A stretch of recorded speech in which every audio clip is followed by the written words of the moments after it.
Hello guys, this is Dark Fox Sage 2 and we are back with our new fanfic, which is What If Naruto Learned About His Heritage and Flew with Fū from Konoha Part 1. And if you enjoy this fanfic, then please press the like button and please subscribe to the channel. It motivates me to upload more fanfic like these for you all. Now let's start the fanfiction. Konohagakure. Outside the village's walls. Minato Namikaze, the Yellow Flash, and the fourth Hokage of Konohagakure, looked down at his son, his greatest joy in life. Formed by the love he held for his wife Kushina, cherished and kept secret from the world, and now forced to carry a heavy burden. Looking to his beloved, I'm sorry, but we both know this is the only way, for us to both protect our village and to ensure that we are able to pass on what is necessary to Naruto. What was supposed to be the happiest moment in his life, the birth of his baby boy, had turned into disaster as the masked man attacked him and Kushina, tearing free the Kyuubi. The monster's rampage had killed countless villagers already, and deep in his soul Minato knew the mastermind behind this would not be satisfied by that. His beloved wife had the beast barely restrained, and Minato knew with a heavy heart that a new Jinchuriki was required for the fox. And Minato could not ask any other parent to put such a burden upon their child. There was only his son, Naruto. Then he grimly smiled. However, we still have some time for some last preparations. To give our son a fighting chance, and then some. Kushina Namikaze ne Uzumaki's tired eyes looked on in confusion as Minato visibly gathered what remained of his chakra, and created 3 shadow clones who promptly teleported away with the Flying Thunder God technique, and then the original bit his thumb and wove the hand signs for the summoning technique. Gamatora, a small but mature-looking toad, looked up at Minato. What's going on, Minato? Ninetales is out and chained by your wife, and is that a baby? Is it your baby? I'm sorry, Gamatora, Minato answered, hastily getting his words out. I have one last favor I must ask of you and the toads. An unknown, masked man with the Sharingan attacked us, but the main issue right now is this. Minato paused as one of his clones returned and dispelled, leaving behind a scroll, which the fourth Hokage promptly picked up and handed to Gamatora. When my son is ready, please give this to him.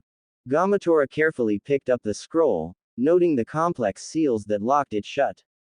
What is it? But it was Kushina who spoke up as she recognized it. Everything that we have to give to our son. Every secret, weapon, and technique we could think of to help him find his path in life. Just in case we wouldn't live to teach it to him ourselves. Gamatora gaped at the scroll in his hands, knowing that whoever possessed would have the potential to rise to be a giant in the shinobi world. Doubtless someone like Minato had started such a project not only long before he had even married Kushina, but even before he had become a join. The man would have been well aware of all the enemies, both domestic and international, that he and Kushina had made as they rose through the ninja ranks upon piles of corpses. Shaken by the trust his old friend had placed upon him, Gamatora nodded and swore to them both in the strongest oaths of the toads that he would prove worthy of their trust. Then in a puff of smoke returned to Mount Myoboku with his precious treasure. Sensing his predecessor, the third Hokage, rapidly approaching, even if the man was still too far away to see what was happening, Minato was about to begin the seals for the dead demon consuming seal, when he heard something surprising, his wife chuckling. Confused by her levity, he looked over and noted the nasty glint in her eyes. I just realized where you sent your other clones. That man has one of your seals on, doesn't he? Minato did not return her smile, yet his piercing, cold eyes were answer enough. Anyone who threatened those most precious to him, would suffer the consequences.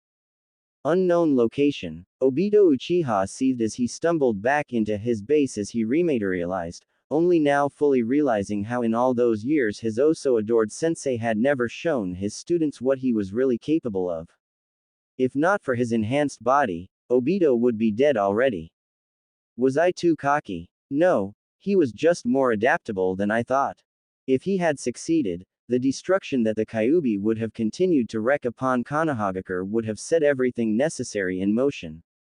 Neither Zetsu nor the hidden bloody mist intelligence had made any further progress in ferreting out the location of more of the tailed beasts, forcing Obito to try and cause a fourth shinobi war to smoke them out. Unfortunately, that plan had failed, thanks to Sensei's interference, stealing away Obito's control over the tailed beast, and forcing him to retreat. It wasn't as if any of the lives lost mattered, they would all be brought back with the moon-eyed plan. Of course, now that Sensei knows about my existence, it will be more difficult. There's a chance the fox will still kill him, but that's unlikely. No, I'll have to find a way to do it, and quickly, before he starts his own plans. But how? Suddenly, pain stabbed through Obito, and behind his mask he looked in horror into the eyes of Minato Namikaze. Did you really think you could get away so easily? His failed sensei bit out, digging the bloody kunai in deeper. I may not be able to finish what the first Hokage started, but this'll cripple you forever. The information Madara Uchiha had downloaded into Obito's mind via Genjutsu screamed that this was just a distraction, and he quickly used Kamui to make himself intangible. Too late. The tip of the second Shadow Clone's Rasengan impacted against the back of Obito's head, even as the rest phased through. Simultaneously, as a precaution in case even a physical blow could not kill the man he suspected to be Madara Uchiha, the first Shadow Clone slammed a seal onto his foe. Zetsu clones attacked from below and behind, preventing either versions of Minato from seeing what had happened, yet they still sent back what they knew to their original. Thus the fourth Hokage bitterly smiled in triumph as he finished the jutsu that would consume his soul, and place a heavy burden upon his child. Knowing that at the very least he had bought the shinobi world, and more importantly Naruto, a little more time. Helplessly, Black Zetsu could only stare in horror as his chief pawn opened his eyes, and someone else seemed to stare back at him. Land of Fire. Konohagakure. Outside the village's walls. A slight smile was all Minato needed to convey to Kushina that the matter was dealt with. Now. No more distractions. Now was the time. Husband and wife, their eyes remained locked onto each other, even as Minato's hands flew through the signs to call upon a god of death. This was it. Land of Fire. Konohagakure. Hokage Tower. The next day, Hiruzen Sarutobi, the god of ninja, the professor, and unfortunately, at least to him, the reinstated third Hokage, looked wearily down at the baby resting in his arms. The baby boy he had failed. Kushina's pregnancy had been carefully hidden. During the later stages of her pregnancy, she was kept hidden away from all but her closest friends, with Anbu Black Ops carrying out missions afar while disguised as her. The devastation the Nine Tails caused had even sadly ensured an ample number of infant corpses to fake the death of her child if necessary. In this, Hiruzen was in agreement with his closest advisors. The child of a cage was deemed too valuable a target for the potential they represented, to be idly revealed to the world. Even his own son, Asuma Sarutobi, had only been allowed to use his true name in public when he was 8 years old and already showing his genius. Except that the rest of their suggestions, the plan that Naruto should be raised as an orphan, Hiruzen could already see where this would lead. The horrors the boy would experience.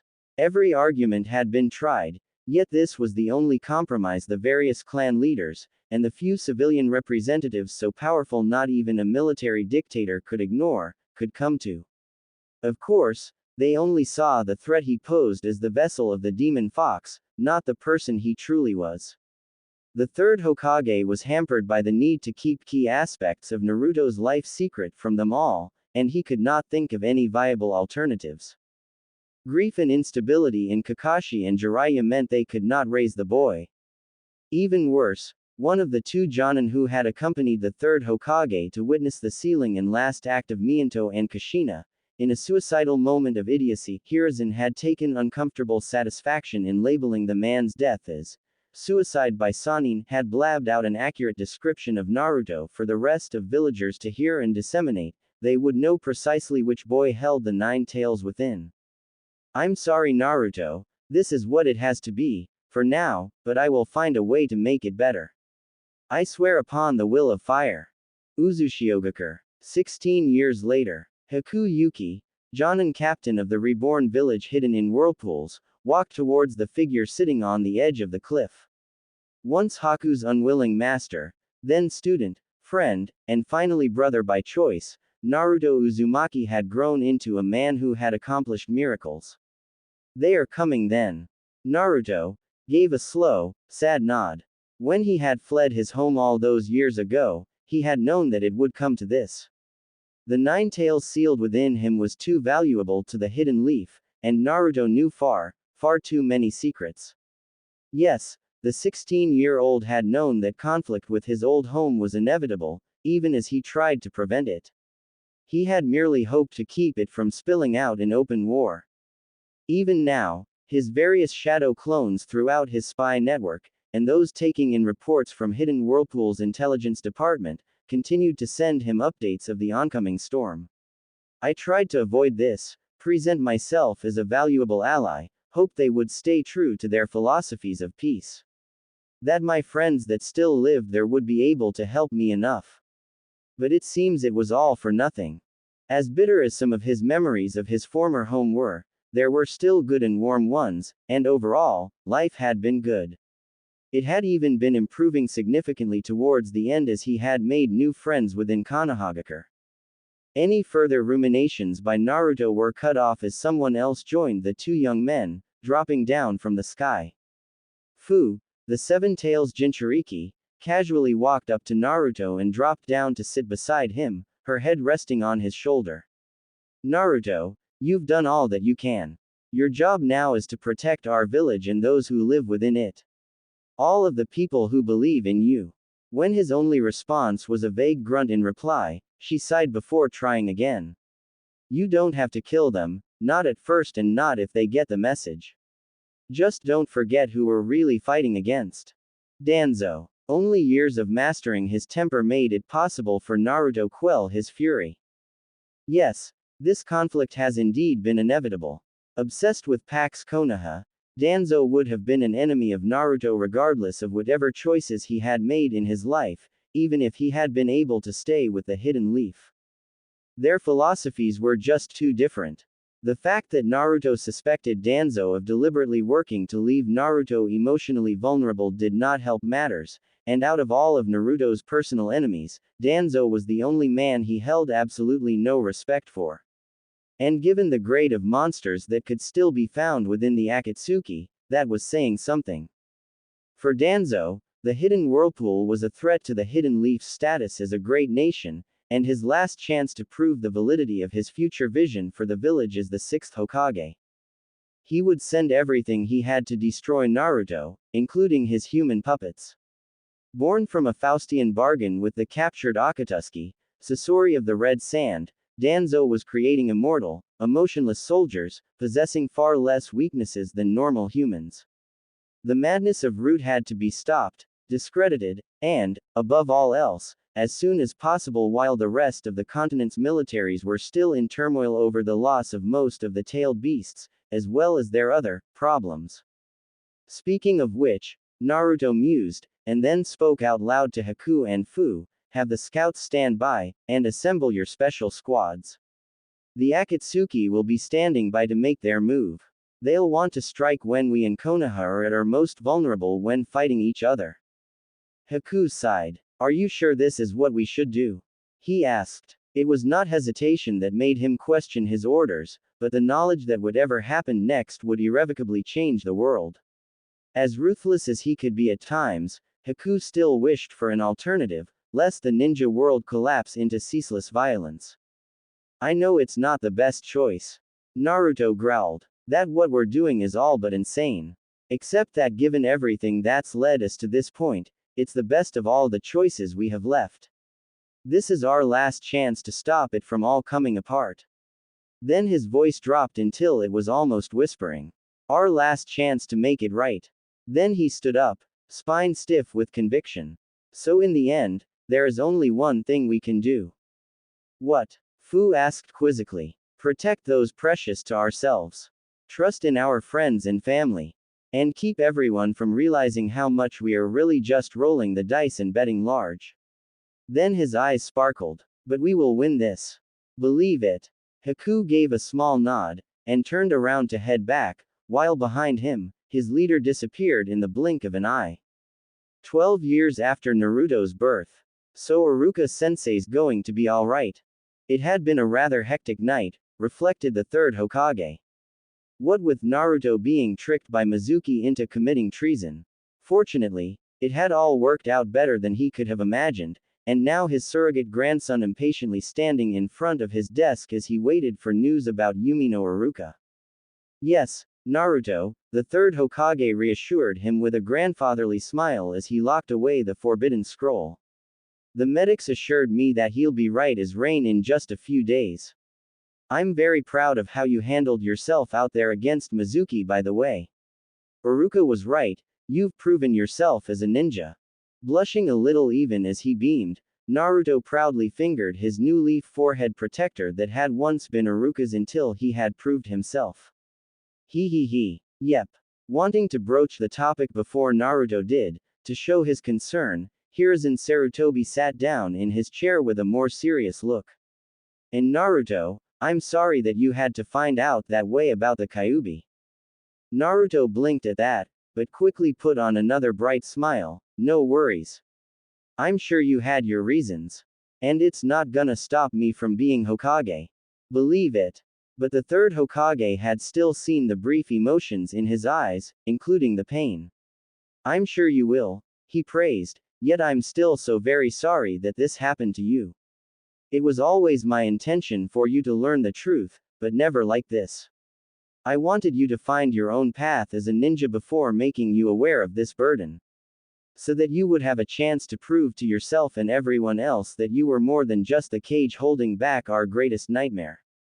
A compliment and a declaration of faith, which seemed to be working, Sarutobi decided. The truth is always best, even if it is not the entire truth. That, however, can wait for later.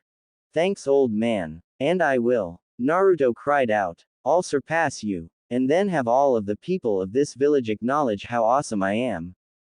Very good, Naruto. I look forward to it, the Hokage promised, his cheerful expression becoming fake as he felt an old pain. Yes, the will of fire burns brightly within you, just like your parents. Brightly enough, that maybe you will be ready for the truth about them before I die. Coast of the Land of Fire, across from the Land of Waves. A few weeks later, Naruto tried to stay still as he and the rest of Team 7 waited for the boat to approach the shore that would take them to Tezuna's homeland, where the bridge builder was to finish his finest creation. The man had, eventually, after the attack by those two missing nin from the puddle, come through with the truth of his mission. Tezuna, along with the childish enthusiasm of his students, had managed to convince Kakashi, who dramatically demonstrated his power in effortlessly dealing with those attackers, to help him, while bringing along his genin students.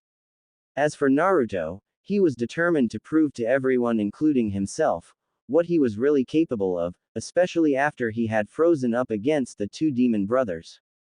I'll show them all. I'll beat down anyone who comes at us, and show Sasuke Baka what I'm really capable of, and Sakura will be so impressed. I bet it will even make Kakashi show me some cool ninjutsu to bring me even closer to being Hokage. Besides, we're off to rescue a country from a ruthless tyrant. I can't wait to tell Iruka-sensei and the old man. Stuff like that will make everyone notice me and say that I should be the next Hokage. Sasuke Uchiha was just as eager as his idiot teammate. Every day, every available hour, he had dedicated himself to growing stronger. Pushing himself to bridge the gap that man held over him in age and experience.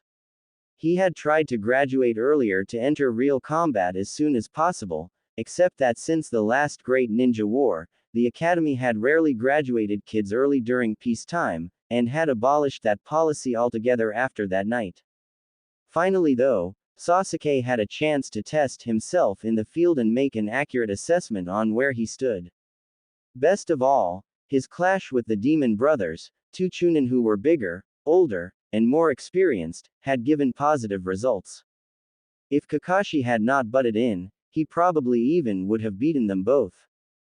Although Sasuke was willing to concede that regardless of his superior skill, a single error could have meant being cut by one of those poisoned weapons, so perhaps it was for the best. Now though, the tests were only going to get harder. As it should be. The only question is if these other two will get in my way or not, and everything they've done so far indicates they will only be a nuisance. Neither was even able to move during that attack. Sakura, well, she just kept going over in her head how fantastic her beloved Sasuke-kun had been. His speed, his skill, his utter coolness. Any thoughts about how abysmal her own contribution had been, were overlooked. Besides, they were still just genin, right? Sakura knew the whole point of being here was for them to learn how to handle stuff like this. Right. As for Kakashi Hatake, leader of this merry band of misfits called Team 7, he kept his own feelings on the matter hidden. Posture relaxed, and his only visible eye projecting a detached demeanor. While Tazuna had told his story of woe, Kakashi had been keeping a close eye on the reactions of the so-called demon brothers, as they sat tied up, to help confirm the old man's story. Afterwards, a quick jolt of lightning chakra which had suitably impressed his little genin, had knocked them out. Then Kakashi had left a note with the two wannabes, aware that a patrol would be coming by the area in the not-too-distant future. No, there were no troubles behind them. What lay ahead was the problem, since the next assassination attempt was likely to be far more serious. And then there was Naruto. Kakashi had watched the boy from afar, but Kakashi was now coming to suspect that distancing himself from him had caused greater scars for his sensei's son than he imagined. The social isolation the boy had endured had even stunted his development as a ninja. For as much as he wanted to be Hokage, it was still only a step in his primary goal of being noticed, of having his existence acknowledged. So he would spend most of his time pulling stunts, like playing pranks, or running around in Kill Me Orange. Despite being a ninja, maybe it was the Academy's fault. Were they emphasizing too much on cool, ninjutsu like spitting fire, instead of quietly sneaking up on someone sleeping to slit their throat, when he could have been studying and training? Maybe if there had been someone else in Naruto's life, someone to help him, motivate, support him, or even gently yet firmly push him back in line, things could have been different. Not that we haven't tried to give him that, except each time something interfered with that. It's really fascinating how often something comes up to spoil those plans. Not that Kakashi could prove anything, especially since those problems had come from so many different sources, and neither he nor the Hokage could find any evidence of coordination between them. It was even possible that some of those issues were as innocent as they appeared. Something still smells rotten though.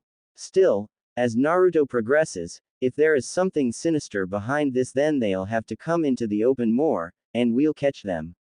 And once Naruto is strong and mature enough to learn about his family, his legacy, then I'm sure things'll improve for him. As it was, being in Team 7 was only marginally helping the situation. Naruto did now have people acknowledging him on a daily basis, and the effect of this showed, yet it was not entirely healthy. Kakashi could not be anything more than a teacher and commander, someone who might have to send Naruto to his death, and not the father figure Naruto so desperately wanted. Even being a male role model was out, since Kakashi was self-aware enough to know that he was too damaged to be a positive one. Iruka remained more of an older brother Naruto now saw less of, and the third Hokage was both too old, and usually too busy. Sakura's responses to Naruto's action tended to be violent, but because she actually was responding to him, he kept coming back. His social isolation even making him feel a romantic attraction to her due to the fact it was at least some attention. As for Sasuke, things just got more complicated there. Kakashi and other Anbu had noted how fixated Naruto had been on Sasuke after the Uchiha massacre, seeing someone else who was also all alone in life and who Naruto emphasized with. Unfortunately, Sasuke's obsession with killing his older brother, Itachi, left no time for friends. So instead Naruto was focused on becoming Sasuke's rival, so that the young genius would acknowledge him. In Kakashi's eye, the incident when Naruto had stabbed his hand only highlighted the seriousness of the situation. Naruto's lack of concern with self-injury, and his failure to notice how abnormally fast he was already healing, were all signs of a serious lack of concern for himself, as well as a complete inexperience of how quickly other people healed due to a lack of interaction to actually learn that. Even worse, no one else in Team 7 had been particularly upset on Naruto's behalf. Yes, they had been shocked that he had taken such an extreme measure, but neither Sakura nor Sasuke had been overly worried for his personal health while he had a kunai jammed nearly all the way through his hand. As for Kakashi, while he was mildly disappointed that Naruto had frozen up, he was not surprised. Unlike Sasuke, Naruto had never been in a life-and-death situation until just recently, with Mizuki. Such a reaction on his first mission was perfectly understandable. Demonstrating his commitment via such grievous self-harm had been a little unnerving, although Kakashi had tried to just play it off, yet it was still good to see Naruto's spirit was undaunted. Sasuke's single-minded focus on revenge was another reason Kakashi was stressing teamwork exercises over developing his genin as fighters and killers. This was a philosophy that Konoha stressed, and the fact was that Sasuke had too much potential to be wasted because he charged in alone and missed the kunai coming from his blind spot. He somehow assumed that he could develop the skills necessary to kill Itachi all on his own, without anyone being there to support him and help counter Itachi's own abilities. It was especially laughable because Sasuke's own skills so far were merely inferior versions of Itachi's, meaning he would never be able to surprise his more experienced foe. There was also Sasuke's assumption that he would somehow stumble across Itachi, since Kakashi's covert observations had given no indication that the boy had developed any skills to actually track down one of the most notorious criminals in modern history. A man who had casually avoided the hunter ninjas sent after him for so long, that the third Hokage had eventually accepted defeat and called them back. Only teammates could balance out Sasuke's own talents, and draw out his true potential. Regrettably, Kakashi knew that if he brought that to the boys' attention in such a blunt way, then they would only be viewed as pawns, and thus weaken the group as a whole. Sasuke had to on his own initiative learn and accept this. The only problem was that he did not respect Sakura or Naruto enough yet to understand this. Hopefully time would correct that, and perhaps this mission would help that as they were thrown into danger together. Perceived danger at any rate, since Kakashi had little intention of letting such threats actually reach them. Sakura was a far more straightforward and normal case. She had entered into a life she was not really prepared for, but one of the reasons Kakashi had agreed to a C-rank mission was to see how his cute little genin reacted to their beloved sensei and role model butchering a bunch of bandits, while splattering the audience with blood and gore. A little more humane than sending them right into danger in a sink-or-swim manner, the lives of bandits and similar scum did not deserve consideration, and their psychological reactions would give him a good idea on whether or not he should let them continue as ninja. Oh well, as it was, actually spending time with her crush for a prolonged period would inevitably rub off some of the shine on her obsession with him. Fangirls tended to lose their idealism after seeing object of their desires get as dirty and smelly as them from camping in the woods for days on end. Not to mention she might finally catch on that Sasuke was uninterested in romance right now. Mental trauma aside, he was 12 after all. Truthfully, the only reason the demon brothers were still alive was because it was not every day possible sources of new intelligence conveniently delivered themselves right outside your village. But this might be a little too extreme. No, I will protect them. I'm Kakashi Hatake of the Sharingan Eye, and I doubt Gato will have any rabble strong enough to challenge me. No need to trouble the third Hokage with reinforcements. Besides, a little hostile killing intent will also be a good measuring stick. Mount Myoboku, resting in his home amongst all the other toads, Gamatora meditated in thought. For years he had covertly done his duty, and it was becoming apparent that his friend's dying wish might be for naught. The forces opposing Minato's son were too great. When he had sworn to this task for the fourth Hokage, he had failed to realize the obstacles he would face in getting the scroll to Naruto. The first and foremost problem lay in that the boy was still not ready. Presenting the scroll to him before he had spent some time in the ninja academy had seemed unwise, since he would lack the know-how to actually use the secrets the scroll contained. So Gamatora had laid low, carefully gathering information from toads who associated with Jiraiya. While he was disappointed that Jiraiya had been deemed incapable of caring for his godson, by both himself and other parties including the third Hokage, the toad sage kept busy protecting the boy from afar. Repeatedly the man had intercepted and discredited any intelligence gathered by foreign nations regarding the identity of the Nine-Tails Jinchuriki, as well as any superficial resemblance between the Leaf's chief prankster and pariah, and Minato Namikaze. Kakashi, the fourth's apprentice, had been active in hunting down these spies, ruthlessly exterminating any threats to his sensei's legacy. Gamatora had also gained further information by using Mount Myoboku's distant body water to travel to the village, and check up on the boy and those around him. The tragedy was, though, that the boy had grown up in near utter social isolation. No one dared harm the boy, or even be caught thinking of it, after what Jiraiya had done to the man who had criminally revealed Naruto's burden to the world. But at the same time, no one could be forced to approach the boy, talk to him, or even smile at him. It was clear the loneliness was bearing the boy down, robbing him of social cues and knowledge, and leading him to developing some unhealthy ideas. If I gave him the scroll right now, it would be a disaster, Gamatora reflected with a heavy heart.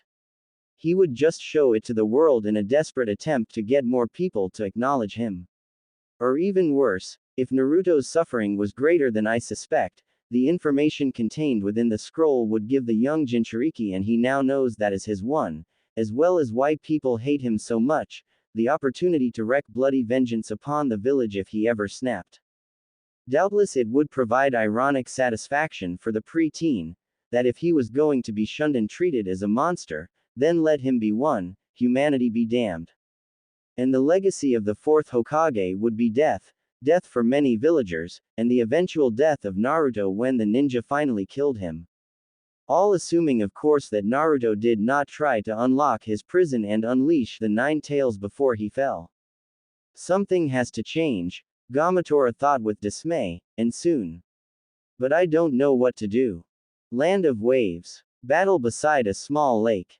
It seems appropriate that the rumblings that shook the ninja world to its core should have begun in such a small and insignificant nation, one that everyone else had dismissed, the land of waves. It was here, upon blood-splattered battlefields, that new legends were born, and where these defining individuals took their first true steps on these new paths. And it all began with Zabuza Momochi, the demon of the bloody mist, battling against the equally famous Kakashi Hatake of the Sharingan Eye, aka the Copy Ninja.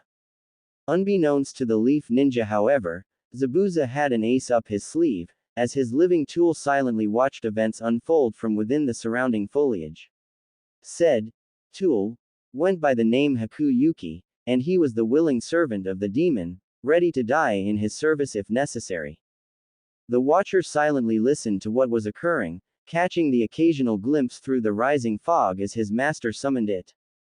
They had been hired by Gato the shipping magnate, to kill a bridge builder named Tazuna, in order to maintain the former's trade monopoly over the land of wave. Unfortunately, Tazuna had gone to the village hidden in leaves for an escort, and was under the protection of Jonin Captain Kakashi Hatake. Oh, and 3 kids who were doubtlessly his genin students. It was clear Zabuza-sama was beginning his basic psychological warfare stratagem against Hatake, while also beginning the timeless game of clones and substitution. The rules were simple: both parties would switch places at high speeds with whatever nearby item they could, while also working to make sure that any apparently lethal blow really only hit one of their doppelgangers, all to catch their opponent off guard.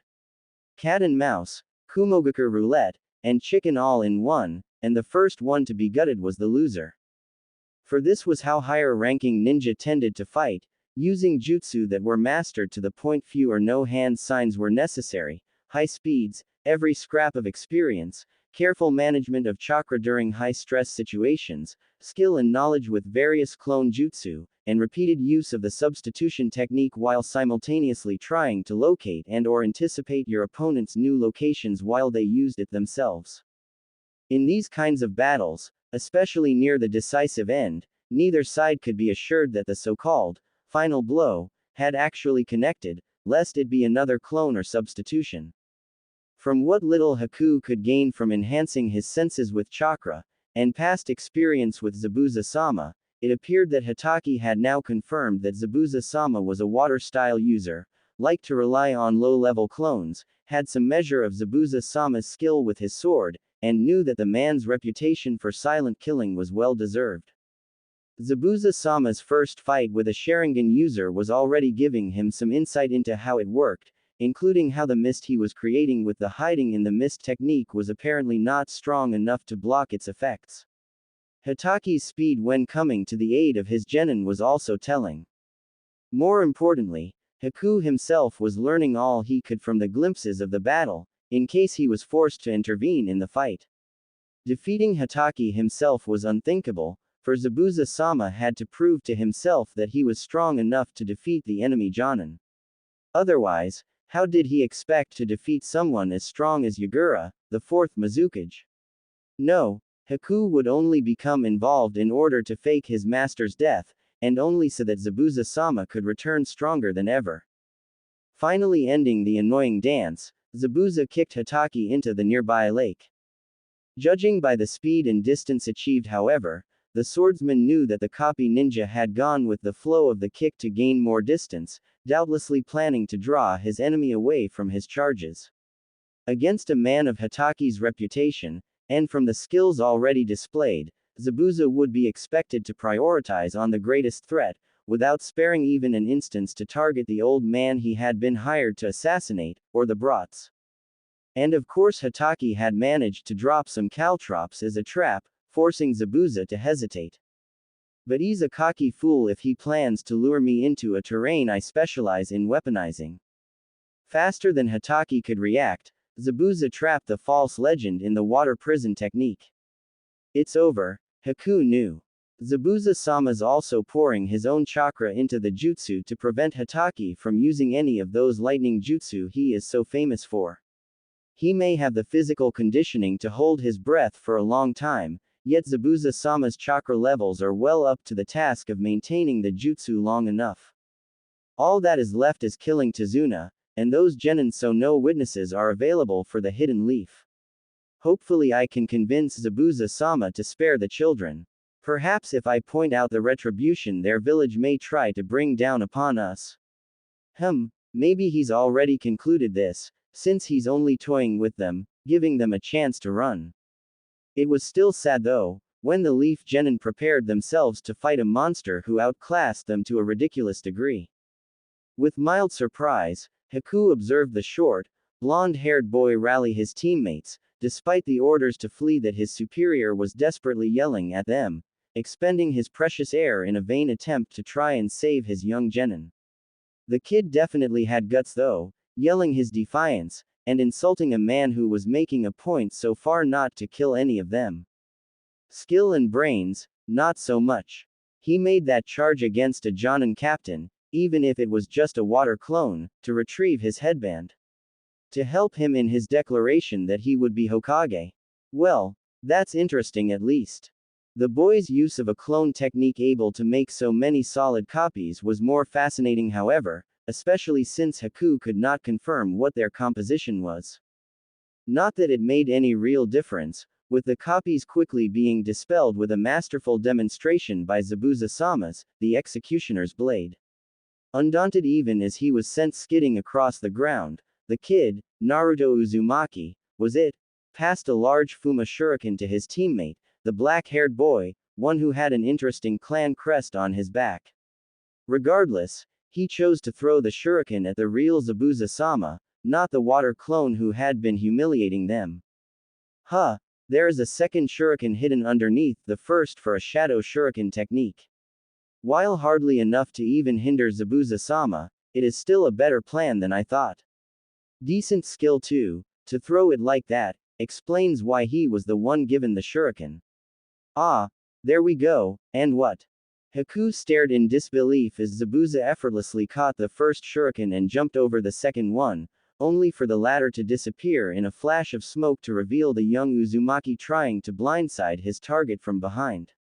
A masterful plan, making it possible for a genin to actually cut one of the 7 ninja swordsmen of the mist. But what was that technique? He had actually changed his form into a different solid object, as opposed just an illusionary cover. Who is that boy? Wondered Haku. He acts like a suicidal idiot, but has potential. Unfortunately, if he kept rushing in like that, he would be killed before having the chance to unlock it. Caught up in surprise, the young ice release user had almost missed Kakashi breaking free of his prison when an enraged Zabuza-sama removed his arm from the ball of water, and the copy ninja charged forward to protect his student, releasing all of his killing intent to unnerve his target. Naruto, the Jonin sensei praised after chucking said boy towards dry land where the rest of his precious Team 7 was. Your scheme was brilliant, you've matured, all of you. A giggling Naruto went on to elaborate exactly how he had carried out his scheme. I'll have to teach him to not spell out his plans to the enemy, Kakashi noted. So, mused Zabuza, you made me fly into such a rage that I unraveled the jutsu holding the water prison together. No, you didn't drop your own jutsu. It was broken, from the outside. Deciding that the Sharingan genjutsu he was carefully placing on Zabuza while they murderously glared at each other was ready enough, Kakashi decided to get down to business. Just so you know, the same jutsu won't work on me twice. Jumping backwards, Kakashi roared at the man who had dared to try and kill his students. You said it yourself, Zabuza, I am a man famed for copying 1,000 techniques, and it is time for you to understand just what that means. HMPH, and how many of those are just useless D-ranked ones? I don't count those. Like a vengeful wolf, Kakashi went on full offensive. He flashed through the hand seals for water release, water bullet technique, causing a powerful torrent of water to burst out of the lake at his side, speeding directly at Zabuza. The assassin countered with more water clones, which closed in on Kakashi, and while several were destroyed as Kakashi redirected his attack, enough were able to dodge around it to reach their target. Knowing they would lack the power of the original, Kakashi chose to dispatch them with only a kunai, deliberately leaving his back exposed as a feint, even as he wove around the slashing swords to dispel the doppelgangers. Not fooled by this false opportunity, the real Zabuza chose to attack from in front and below, bursting out of the lake while swinging the executioner's blade as he planned to cut through both his clones and the copy ninja, unaware of what his target had anticipated this. Sorry Zabuza, you might be stronger and faster than me, except it's not enough to get past my Sharingan. And as an added bonus, 8 gates, first gate, gate of opening.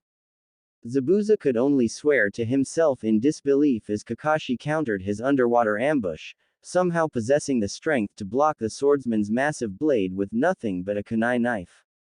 Straining against the leaf ninja, the X-Mist was suddenly thrown further off balance as the lake seemed to dissolve into a whirlpool. Zabuza struggled to regain his wits as the lake seemed to consume itself, as he rapidly backpedaled away. What? No. He's using a clone and earth jutsu to drain the lake. For all that he was a skilled leader, a master swordsman and assassin, the demon of the mist's water jutsu skills were not up to par, hence why had waited to ambush them beside a pre-existing source of water that he could draw upon. Kakashi on the other hand was primarily a lightning user, who also had skill with earth techniques, meaning that he was altering the geography to favor himself, especially since he would not have to worry about the water conducting any of his electricity in some unwanted way. More worrisome, for some strange reason Zabuza felt a little weird. Using a brief breather as the two parties separated after another clash of weapons, and ducking under a brace of shuriken Kakashi had thrown, Zabuza flared his chakra in case he was under a genjutsu, but felt no difference. Something is still off, but what? Poison. This is bad, Haku grimly thought with wide eyes, still hidden from sight. Zabuza-sama cannot look away from the Sharingan. It is almost as if he's under some sort of genjutsu. No, wait, he is. Hatake must be skilled enough to make one subtle enough that Zabuza-sama cannot realize he's under one, and still strong enough that routine disruptions of his chakra network are not working. Perhaps a multi-layer genjutsu. Zabuza has to disappear back into the mist if he wants to win, except that now that his temper is raised, he is too fixated on direct combat. Realizing the likely outcome of this fight, Haku began to stealthily advance, aiming for a tree that would give him a view overlooking the fight, while trying to predict where the overall flow of the battle would shift to. Meanwhile, Zabuza-sama exchanged a water release, water dragon bullet with Kakashi's equally massive one. Zabuza-sama feels he has learned enough about Hatake, and with his anger intensifying his impatience, he's bringing out the big guns, and Hatake is matching him. No, copying him. It's ever so slight, but his Sharingan is allowing him to mimic whatever physical moves Zabuza-sama carries out. What followed was chilling for Haku as he witnessed his master be made vulnerable to Hatake's own psychological warfare, using his mimicry to unnerve his foe and then act like he was reading his thought by completing Zabuza-sama's own sentences. Knowing the Leaf Ninja was preparing his final blow, Haku pulled out two Senbon needles, preparing himself to fake his master's death by targeting his neck to put him into a comatose state. It was risky, but Haku had done this before, allowing his master to return to kill his foes. Once to even snatch the bounty the man was trying to collect for killing Zabuza-sama. Haku's master had been chortling for days over that one. And if Hatake smelled a rat, tired as he was after such a grueling fight, Haku should be able to beat him handily. Zabuza-sama would forgive him. Kakashi Hatake of the Sharingan Eye felt a small piece of satisfaction as he finally maneuvered Zabuza into a checkmate, using multiple illusions to manipulate him. The man had called upon his strongest water jutsu, water release, great waterfall technique, yet Kakashi's superior vision and psychological warfare let him read what motions Zabuza would make before he had actually carried them out, making it easy for Kakashi to cast his attack first. The crushing force of the water sending the man's battered body careening through the air to strike a tree trunk.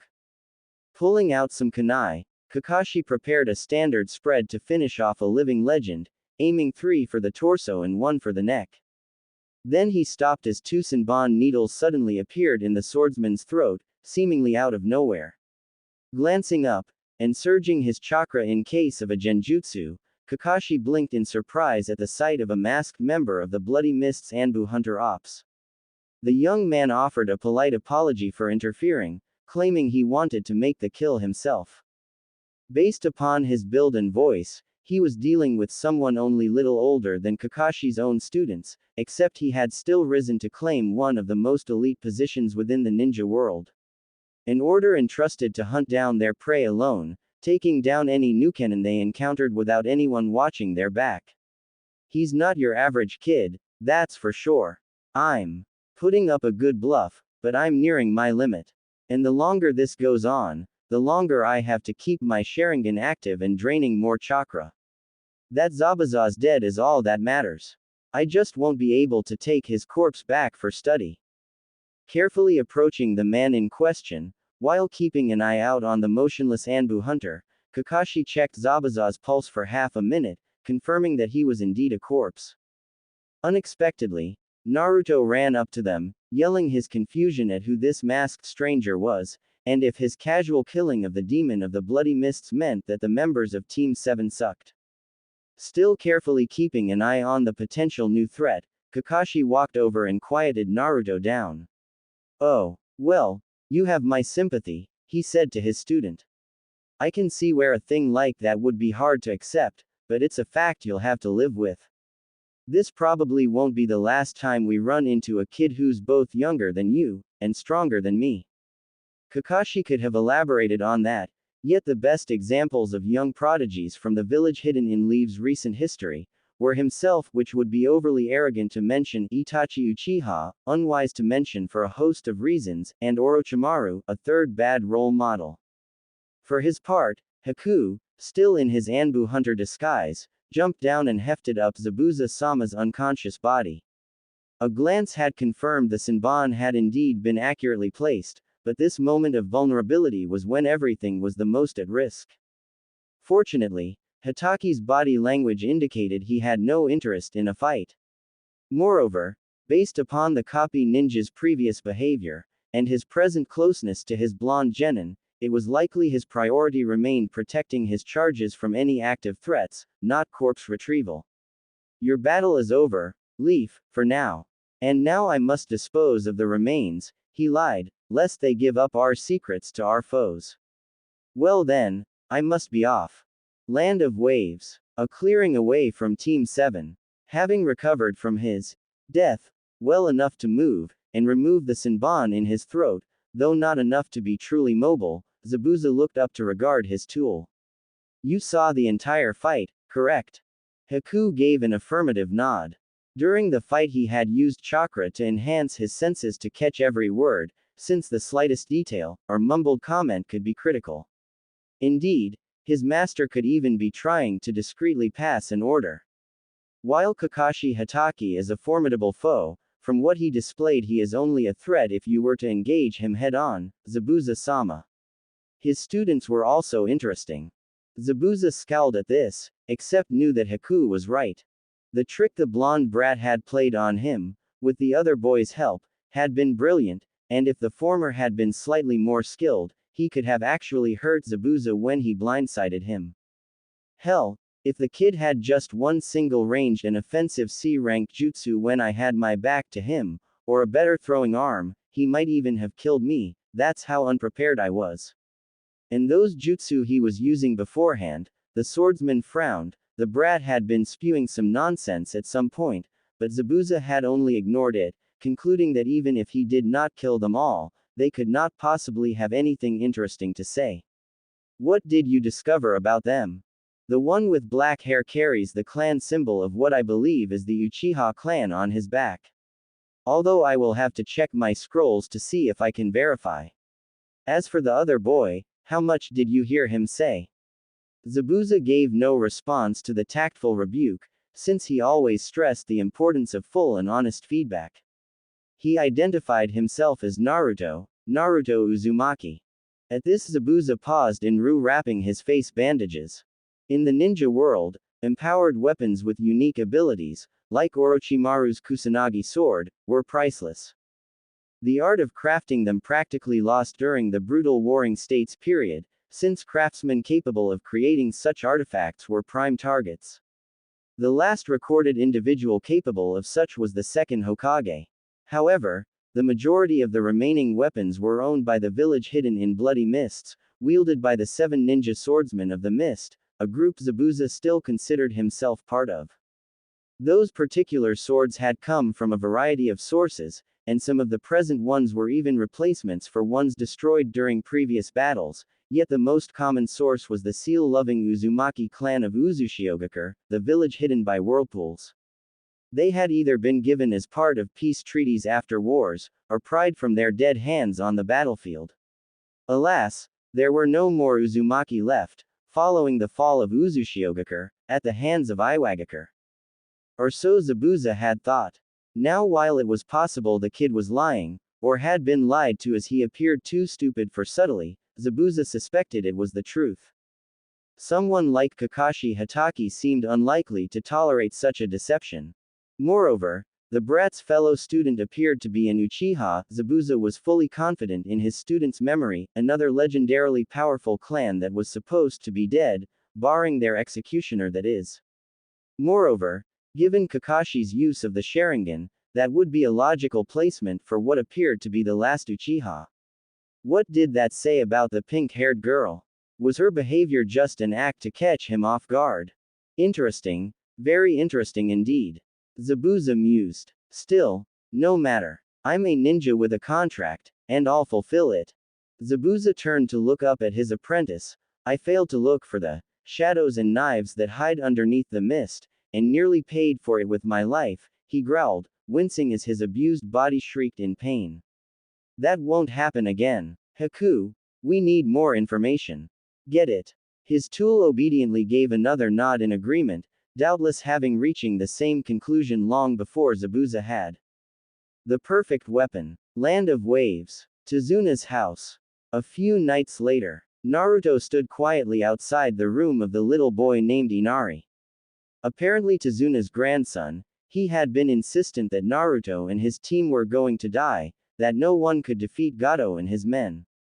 And when Naruto had claimed that he was a hero here to save the day, Inari had flatly denied this, saying that there was no such thing as heroes.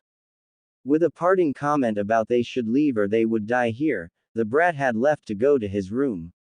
But now, standing outside his door, Naruto could only stand in silence. He had wanted to hit the kid for saying such stupid stuff, yet now all he could focus on was the sound of crying from inside the room.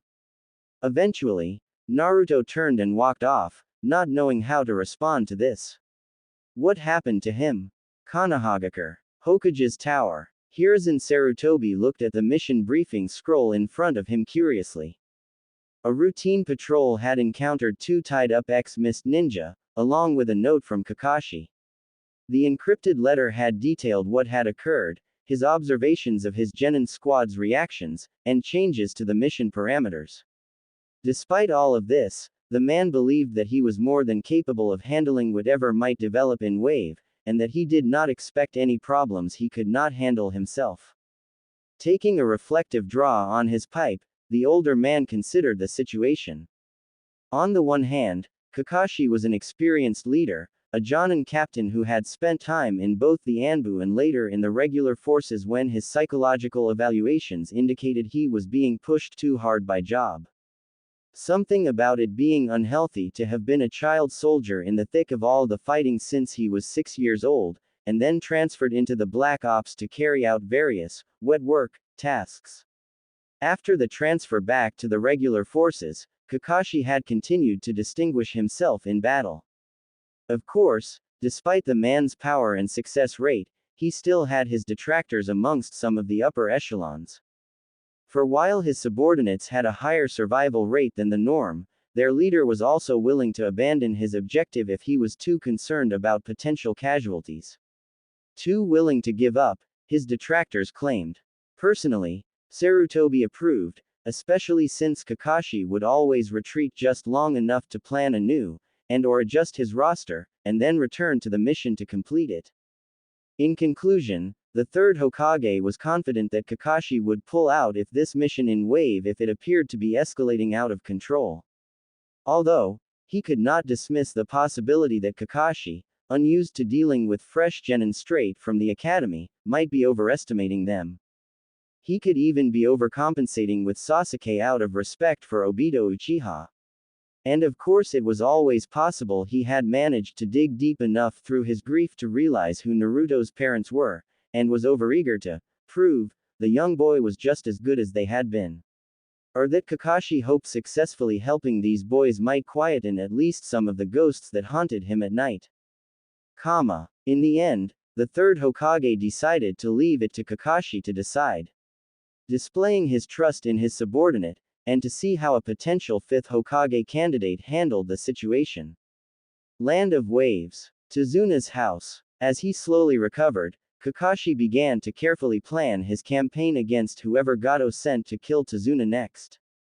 A minute after the Anbu hunter had left, and who in hindsight was probably a fake, Kakashi had collapsed from overusing his Sharingan and exhausting too much chakra. It would likely take a week of rest for a full recovery, which was about the same amount of time he calculated it would take Zabuza to recover if he had indeed been put into a death-like state. Additionally, it would take at least a few days for Gato to find some new muscle to send. In the meantime, his genin needed to become stronger, and quickly, to deal with whatever lackeys the former Mist Ninja brought with him. Consequently, Team 7's training schedule would have to be accelerated. So to start, he would have them doing the tree climbing exercise to both improve their chakra control, and build up their reserves. Well, I kinda failed in my plan to keep the kids out of this. Still, they surpassed my expectations, so maybe they can handle what is to come. Zabuza was an Anbu hunter captain before joining the Seven Swordsmen, but they still pulled that stunt on him, despite one of them evidently forgetting everything he should have learned in school. I mean, honestly, how could Naruto need a remedial lesson on what chakra is? That's as basic as the importance of stealth, which he's seemingly forgotten about too. Still, they are improving at a phenomenal rate, Kakashi reassured himself. Sure, that I'm just starting to teach them ninjutsu while they are in the middle of an A-rank mission might seem a little irresponsible to some people, except they can clearly handle it. And I'm still clearly stronger than Zabuza anyways. Whatever future threats we face on this mission, they should remain focused on me. All I have to do is make sure my sweet little Genin. Amazingly, there was barely a hint of sarcasm, or strong enough to stay alive long enough for me to take care of business and come help. Land of Waves. Woods, not too far from Tazuna's house. Haku's silent observations had been going well so far, using a combination of ice mirrors to infiltrate and observe, as well as his mastery of stealth to get around even Kakashi Hatake. He had not found out anything too detailed yet, choosing to be extra cautious out of respect and caution of the man's reputation. What had been found out so far had been rewarding though. First, the copy ninja was obviously more injured than he had appeared when Haku had departed. Evidently the Sharingan was very chakra exhausting for him. Also, his Genin team appeared to be receiving elementary training in chakra control and building up their stamina. Though it's weird that they're only starting that. They're 12, and are his students. They should have known this long ago. Or is this just how the leaf teaches? Deciding to take a break, Haku went out to gather some herbs to help Zabuza-sama heal. The man should have no more problems after Haku had broken Gato's arm as a warning. Plus, Hatake was still too busy recovering himself to go out scouting.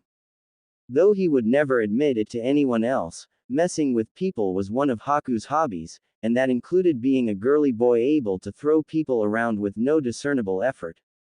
His favorite practice though was to dress up like a girl. Not only was it funny to watch people treat him as a helpless, innocent girl, but their reactions when they learned he was really a male were just hilarious. Only Zabuza was not creeped out by it, and that was because he had been around his tool for so long. As long as the dress carried concealed weapons he was fine. Though the man probably took reassurance from the fact that Haku managed to hook up with a bunch girls fairly often. Of course, Haku made a point of making sure he never got anyone pregnant, no need to leave a trail of children like himself behind. So with that in mind, he got out his makeup kit, and picked out a nice pink kimono, and headed out to look for local medical herbs. After a while of wandering through the woods, gathering the necessary plants, Haku stumbled across an unexpected sight. The self-proclaimed future Hokage, Naruto Uzumaki, who had successfully stood up to the demon of the bloody mist long enough to free his teacher and superior. Someone who had frankly abysmal chakra control based upon previous spying, yet also had the ingenuity to trick Zabuza-sama, as well as some interesting jutsu. Unlike a proper ninja, he was loud in personality and fashion choice, and yet was still able to rise to the challenge to overcome even Zabuza-sama's fearsome aura and killing intent. And now here he was, sleeping, in the middle of the forest, when he was supposed to be guarding his client from potential assassins. For that matter, has he really been outside all night? Why hasn't one of his team members come to find him? Is it all an act, or is he really such a mass of contradictions? Slowly, Haku reached out his hand towards the boy. It would be so easy, wouldn't it? Snap his neck like I did Gato's arm. He wouldn't even feel anything. Hey, who am I kidding? Naruto found himself being gently shaken awake, and opened his eyes to what had to be the most beautiful face he'd ever seen. She was telling him in a lovely voice, that he would catch his death of cold. He snapped upright to help hide his blush, and then gallantly asked her what she was doing, and if there was any way he could help. The morning slowly went by as Naruto helped the strange girl, who introduced herself as Haku. She was a local girl who lived in the area, and was getting some medicine together to help an injured friend. Unused to someone actually listening and responding back to him, Naruto was pleased to talk as they worked. Eventually, Their conversation steered towards Gato, and the hardships in the land of Wave. Haku was evasive on this, but eventually she confessed she was an orphan, and had been living both alone, and sufficiently isolated from many of the problems her countrymen faced. You too, huh? Haku blinked in surprise at his statement. I'm also an orphan, and never really fit in anywhere. Most people tried to avoid me, or get me to go away. Still, things have really been picking up in my life. Looks like things have been the same for you, if you have a friend to help though. As if she was uncomfortable with where the conversation was going, Haku looked away for a moment, before asking, so what were you doing in the middle of nowhere at the crack of dawn? Training. He burst out with an expression that was somehow simultaneously comical and serious. With a look of surprise, she inquired further, really? That headband you're wearing, are you some kind of ninja? Why? He yelled. Do you think I look like one? Do I? Really? Because I am. Definitely some self-esteem issues, or at the very least an attention seeker. Especially with that bright orange, Haku diagnosed. Wow, that's incredible. To which his mark just chuckled gratefully as his ego was stroked. What are you training for? To build up my strength. But you look so strong and manly already. A shameless lie there, what with the subtle signs of slight malnourishment, and the aforementioned hideous orange clothing. In actual fact, Haku was just saying this because it made being a guy dressed up as a girl even more amusing. Plus, people let more things slip when their boasting was encouraged. Nope. Wrong. Then a little quieter, I need to be a lot stronger than this. Haku just stared in silence for a moment, trying to figure out the person in front of him. While impressing a pretty girl was obviously influencing what he was saying, there did appear to be some noteworthy determination in his eyes. A strength of will that Haku had come to expect from more older and experienced ninja. Trying to dig further, he led with, but why? To become top dog in my hometown. All the people who used to treat me like dirt will have to say, he's the #1 ninja. And right at the moment, I kind of have to prove a point, to a certain person I know. Someone who thinks there are no longer heroes in this world. But I'll prove myself to him by saving this country from Gato and whoever he sends at me. Again Haku just stared back intensively. There was almost too much raw information in the boy's simple declarations to sort through. He was an orphan who wanted to prove himself to those who had rejected him. Make them acknowledge him. But why would the son of such a famous clan be rejected, especially in the Hidden Leaf? And is his drive coming from his need to simply be noticed by everyone, or does he want to truly prove himself for his own sake? Plus, he still sees ninjas as heroes, people who can only help others and never harm the innocent. Is that what it's like in the Leaf? That their more peaceful philosophies allow them to believe that they are the good guys? And of course, he unknowingly threw down the gauntlet at me, for I and Zabuza-sama will be fighting him and his friends later. What an interesting conversation this is proving to be. All of this flew through his mind in the blink of an eye. Making a snap judgment, the assassin decided he wanted to learn more from Naruto, and chose to open up more on his own life to do so. Are you doing this for the sake of that person, or for your own satisfaction? Naruto just stared back with squinted eyes, a dumb look that fully portrayed his incomprehension. What? It was all so ridiculous. Haku could not but help the girlish giggle that escaped him, causing Naruto to loudly ask what was so funny, while maintaining that stupid squint. Finally, Haku regained his self-control. Do you have anyone special in your life? In hindsight, Haku had to admit that given his deliberately girlish demeanor that could be misconstrued as something flirtatious. Which possibly proved that Zabuza-sama's sadism had rubbed off on him a little bit. Just not in the way his master had wanted. At all.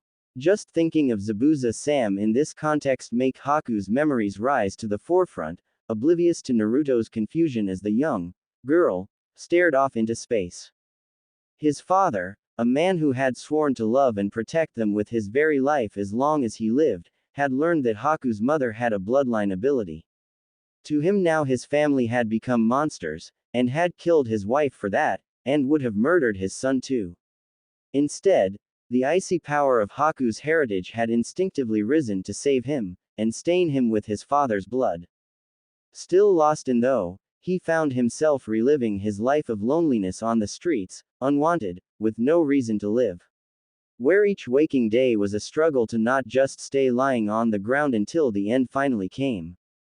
Until that man appeared, his hands also drenched in blood, both sinners and innocents, giving a worthless orphan a reason to live. To be happy, and the will to face each new dawn.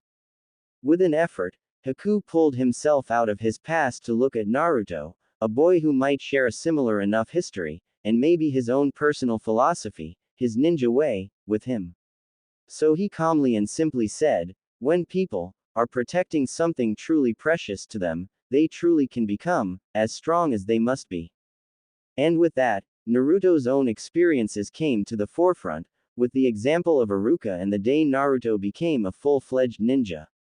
Kakashi's words when they faced that eyebrowless freak Zabuza, saying that he would not let any of his comrades die. Examples from stories like the fourth Hokage defeating the nine-tailed fox. Or Inari's dad, Kaiza, who Tazuna said believed and lived up to his philosophy, protecting something precious to you with all of your strength. Fortunately, Naruto seemed to have still gotten the message. With a grin, he nodded, "Yup. I know all about it." With an answering smile, Haku got up with his basket of herbs and walked away. With a final parting remark, "You will get stronger, and I hope we will see each other again." Taking a trail that would help throw of pursuit, Haku decided that it would be nice to talk to the young blonde again, though maybe next time I should tell him I'm a boy. His reaction should be priceless. Land of Waves. Tazuna's house. Naruto thought back to what Inari and himself had shouted at each other. The little boy was young after all, only 8 years old, perhaps too young to truly come to grips with what had happened to his life. Yet did that give him the right to say what he'd said to Naruto? That because Naruto was always clowning around and having fun, meant he did not know a thing about suffering or loneliness, or whatever else Inari was going through in his life.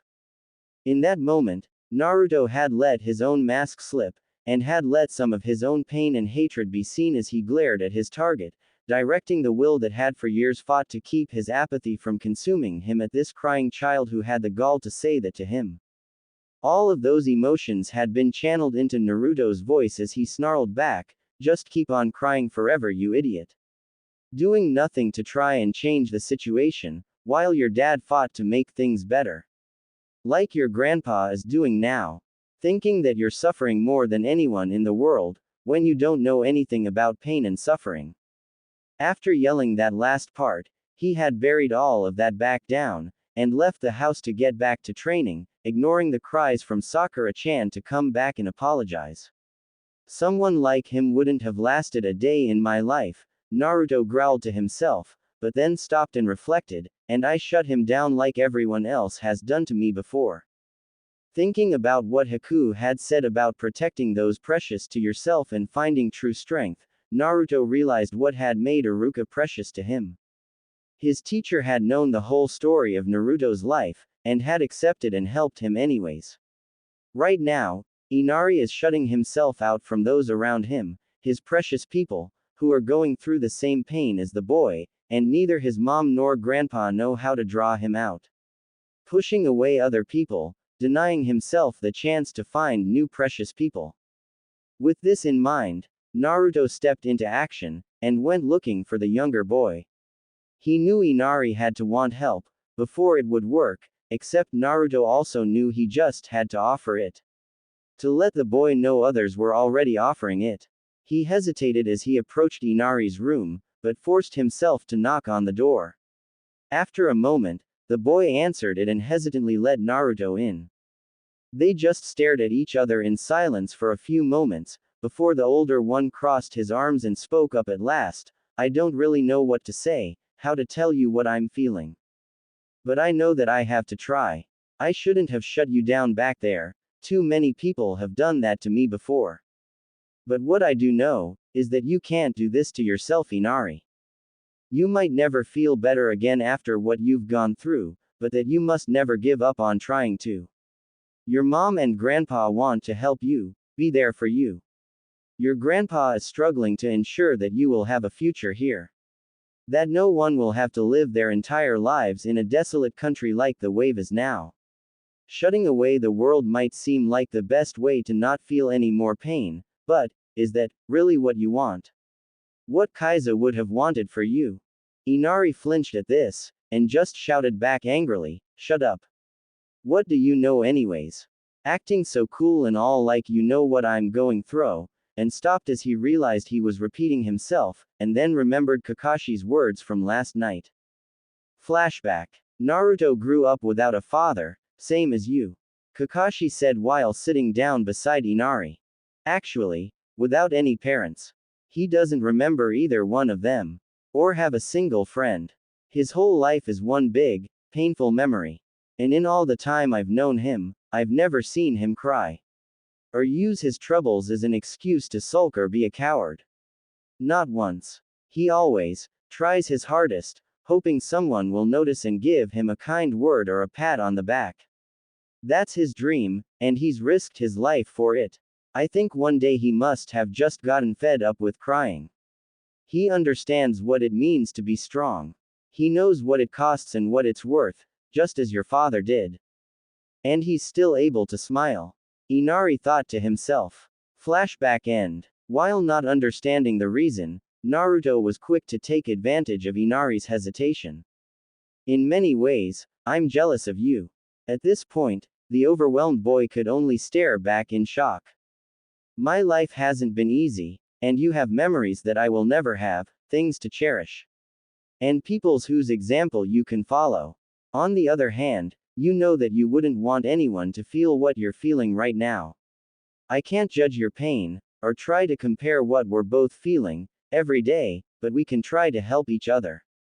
I just want you to get back to the point where you feel, well, happy with yourself and how your life is going. And that is why I'm working to protect your grandpa, so that he can do what is necessary to make everything better. You have to stand up again, and take your life back. Lots of people have suffered what you have, but they still learn to get on with their lives. And if you need help doing that, I'm here for you. But more importantly, so is your family. And you're still young, with so much ahead, so, well. At this, Naruto just tapered off, unsure where all of that had come from.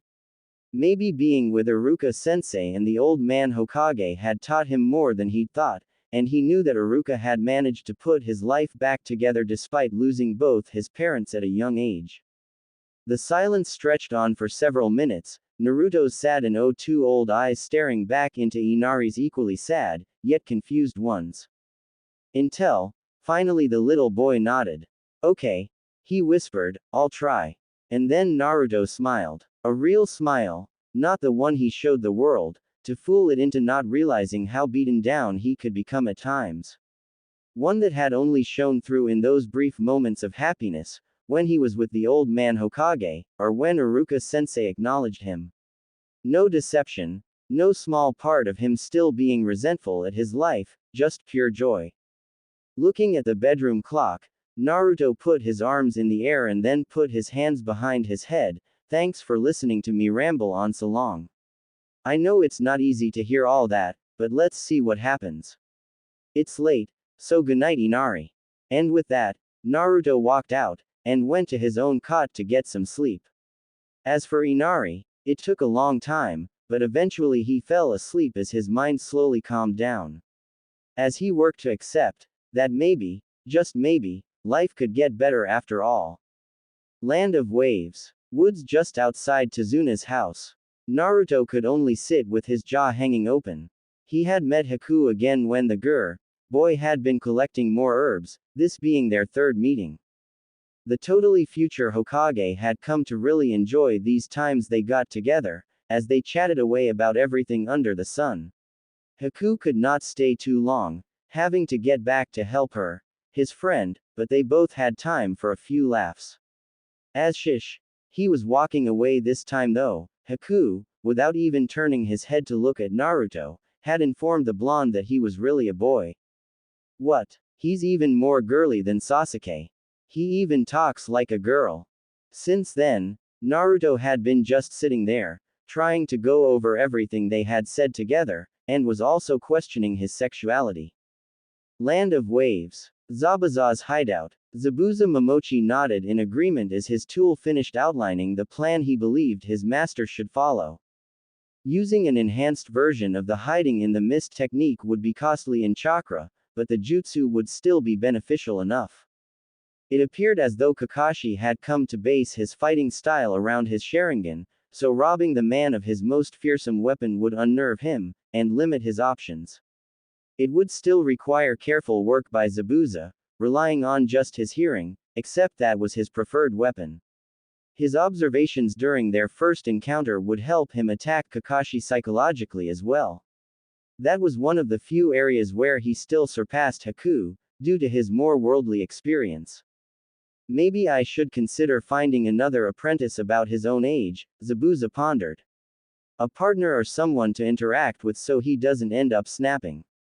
And Haku's been enjoying spending time with that Uzumaki kid too much. Quickly hardening his heart again, Zabuza amended to his chain of thoughts. My new student would have to be someone else willing to be my tool, of course. And only to help Haku become a better assassin, including helping him with social interactions so he can blend in with regular people better.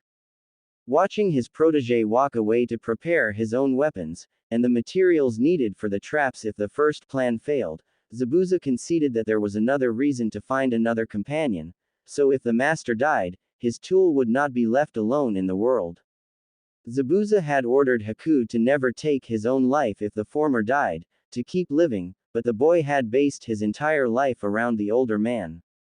Father figure, mentor, leader, and sole purpose in existence, how would the kid cope without his owner in his life anymore?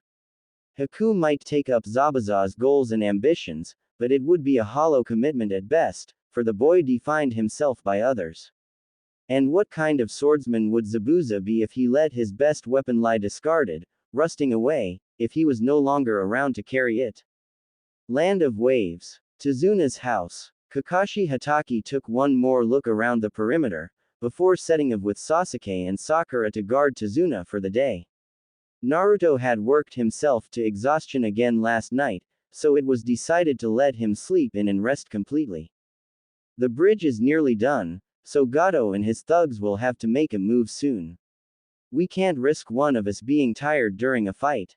Tonight I'll have to speak to Naruto about toning it down so he doesn't exhaust himself. Land of Waves. The bridge, under construction. Zabuza took one more look around the perimeter, before giving a nod towards Haku. The stage was set for the upcoming confrontation. Today he would bolster his stance in the ninja world with the death of one of the Leaf's living legends, and perhaps even take the man's Sharingan. He had no interest in such a cheap trick, using the man's eye, but if he lacked the foresight to turn it to his advantage somehow, he should just abandon his ambitions. Haku calmly approached from behind, the last of the construction workers resting on his right shoulder. All of them were actually alive, out of deference to Haku's argument that a reputation for killing civilian bystanders would only impede Zabuza and his ambitions. Slaughtering enemy ninja, preferably adults, was a more profitable image, and not just for a steady income. Instead, the civilians had only been thrashed and then put into death-like states, and left lying on the ground in staged positions to help unnerve Hatake's genin, which would make their teacher more vulnerable. Zabuza-sama, the woods have been covered. Yeah, Haku. If anyone tries to come from the shore by anywhere other than the path, we'll know about it. Heh heh. Are you still sure we shouldn't put something in the water? Nah, I want to keep it confined to bridge anyways. If it does shift to the water, I still have the advantage there. And you'll remember too, only long tolerance kept Zabuza from rolling his eyes. You'd think he was my mother instead of my weapon. Without turning around, he nodded, yes. I'll maintain guerrilla tactics against him, and work to psych him out. Thank you, Zabuza-sama. A few minutes later, with a flash of kunai, Kakashi dispelled the ambush of Zabuza's water cones that had surrounded them. Only his incredible reflexes prevented the copies from cutting Kakashi's students and employer down with one massive coordinated swing of their oversized swords. Seriously, Zabuza must have heard every possible variation of, "What are you overcompensating for?" Crack there was. "So," he said, letting his voice carry, "you did survive, Zabuza." Sneering, Zabuza slowly walked out of the gathered mist. Fearless, he looked Kakashi dead in the eye, while the masked hunter from before showed his true allegiance by walking alongside the demon of the bloody mist. "That one's mine," Sasuke calmly claimed, walking to the side so that he was directly in front of his nameless foe. "That was quite a show you put on before, but we're on to you now, and I hate ham actors." "Sasuke's so cool," Sakura squealed, while Kakashi sweat dropped at how hypocritically dramatic Sasuke was being. Not to mention how Sakura would challenge everything Naruto said or did, yet took Sasuke completely at face value, without question. Accepting the invitation, Haku charged forward in a blur of speed, and was surprised when Sasuke seemed capable of matching him. Land of waves. Path leading to the bridge. Naruto raced towards the bridge, desperate to help his teammates. Shortly after he had awoken, two thugs had attacked Tazuna's house. Fortunately, Naruto had seen a boar they had butchered for kicks on their way over, and had headed back. Which meant he had been there to witness the courage Inari had displayed in trying to stop those jerks. But if Gato is willing to make such a brazen move, then something must be going on at the bridge. Land of waves. The bridge. Sasuke collapsed to the ground, incapable of moving with Senbon needles piercing his body. When the masked boy had revealed his true power, Sasuke had been able to hold on for a little bit longer, awakening his true Uchiha heritage, the Sharingan. Unfortunately, his superior vision had only allowed his to dodge the projectiles by a hair's breadth, leaving him shredded from the near misses, dying by degree. Nothing Sasuke could do made a difference, and when Sakura had broken away from protecting Tazuna to try and help, the fake hunter had merely snatched her thrown kunai out of the air.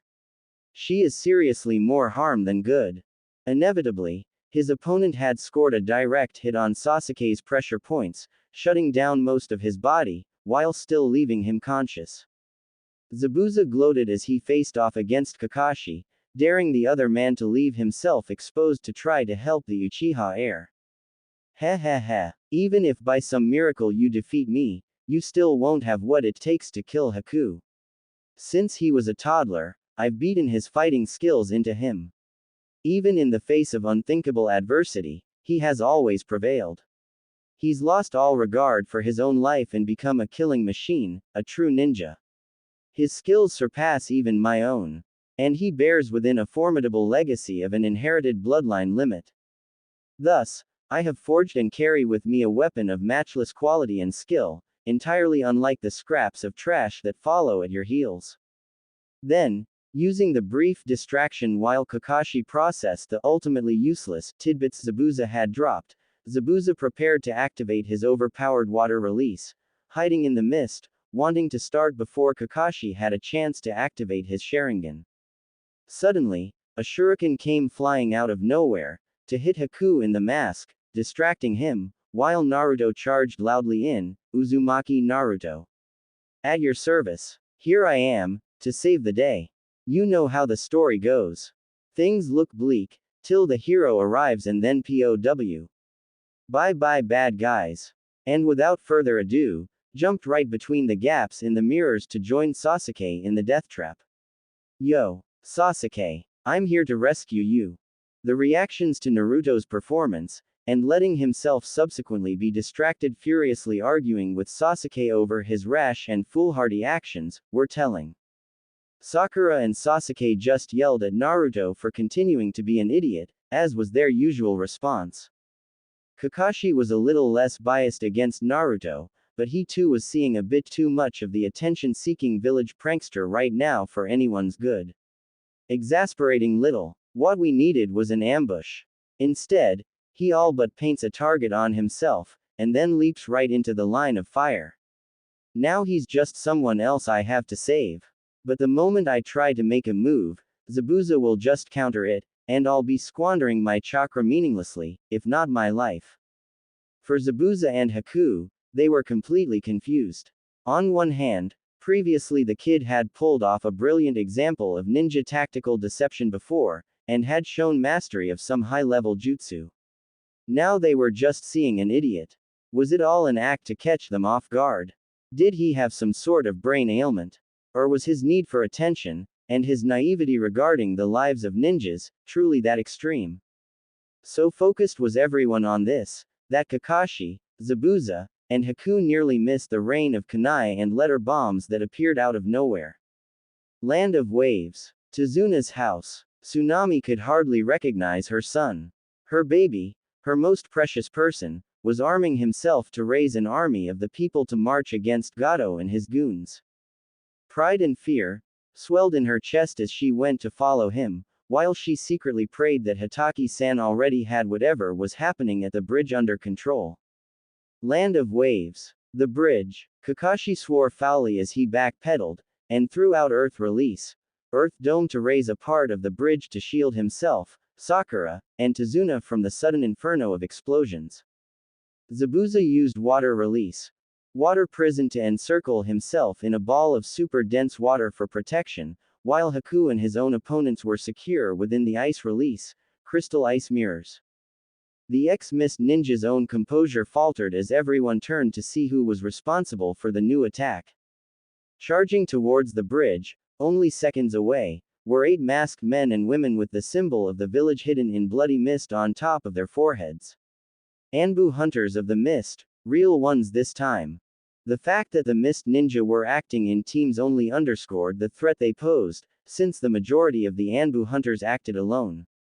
That meant that these men and women had been gathered together beforehand for a specific task, and were skilled at collaborating together. As the 8 hunters closed in, Zabuza quickly activated his enhanced version of Water Release, hiding in the mist, and with an iron will clamp down on his need to curse aloud, lest he reveal how concerned he really was. Gato must have paid attention when I mentioned Hataki, and realized he could collect not just a share of my bounty, but him too. But why did they jump in like this instead of waiting until we were more wounded? No, those $% carat and S. They want Hataki and the Uchiha brats Sharingan. They'd slaughter all those people back home for having a bloodline, except passing up on a Sharingan, and a kid who can create more, is too tempting. They must have been too worried Haku and I'd kill them first. Plus capturing Hataki of all people alive to torture for information would be an incredible boon on its own. They'll want me alive too, to learn, number. I'll die first. Kakashi and Zabuza immediately separated, silently agreeing to a temporary ceasefire while they dealt with this mutual threat. However, the enemy of my enemy was still their enemy. Haku had no such reservations though, happy to see a chance to spare the young genin before him. He quickly turned to Naruto. Our quarrel seems to be no more. Shall we be allies? If Kakashi had the concentration to spare to hear this offer, he would have yelled a definitive, no. To what would sound like a trap to him. However, the far more inexperienced Naruto jumped at the chance to accept. Maybe they could all work this out while he came out looking totally awesome. You got it. Let's get these rude jerks. With Zabuza, knowing he had to get some distance from Hataki, Zabuza quickly jumped down to get under the bridge, with 3 of the hunters following him. Trusting in his memory, and the effects of the mist he had created, Zabuza dodged and weaved through the support pillars. As expected, one of the traps that he and Haku had set went off, as one of the 2 hasty pursuers snagged a wire. Unfortunately, they were too experienced and used the substitution technique to survive. Possibly they even saw us setting them up, so weren't really that surprised. No matter, that momentary respite is all I need to go all out. About time they sent actual teams after me really, given all the solo acts I've killed. Heck, we even got Haku's mask from the 3rd attempt. Still running to grab more distance, Zabuza shifted his mouth to snag a military rations pill hidden under his face wrappings, yet held off eating it for a few seconds. He quickly cut his thumb on his sword, and soared through the hand signs to summon the allies of the 7 ninja swordsmen of the mist, infesting the waters with sharks even as he swallowed down. Doubtless they have some plan to deal with them, but they should have underestimated how much my chakra has grown since I defected, and how many I can summon now. Plus, with this pill I've already replenished my chakra. Now they have a choice.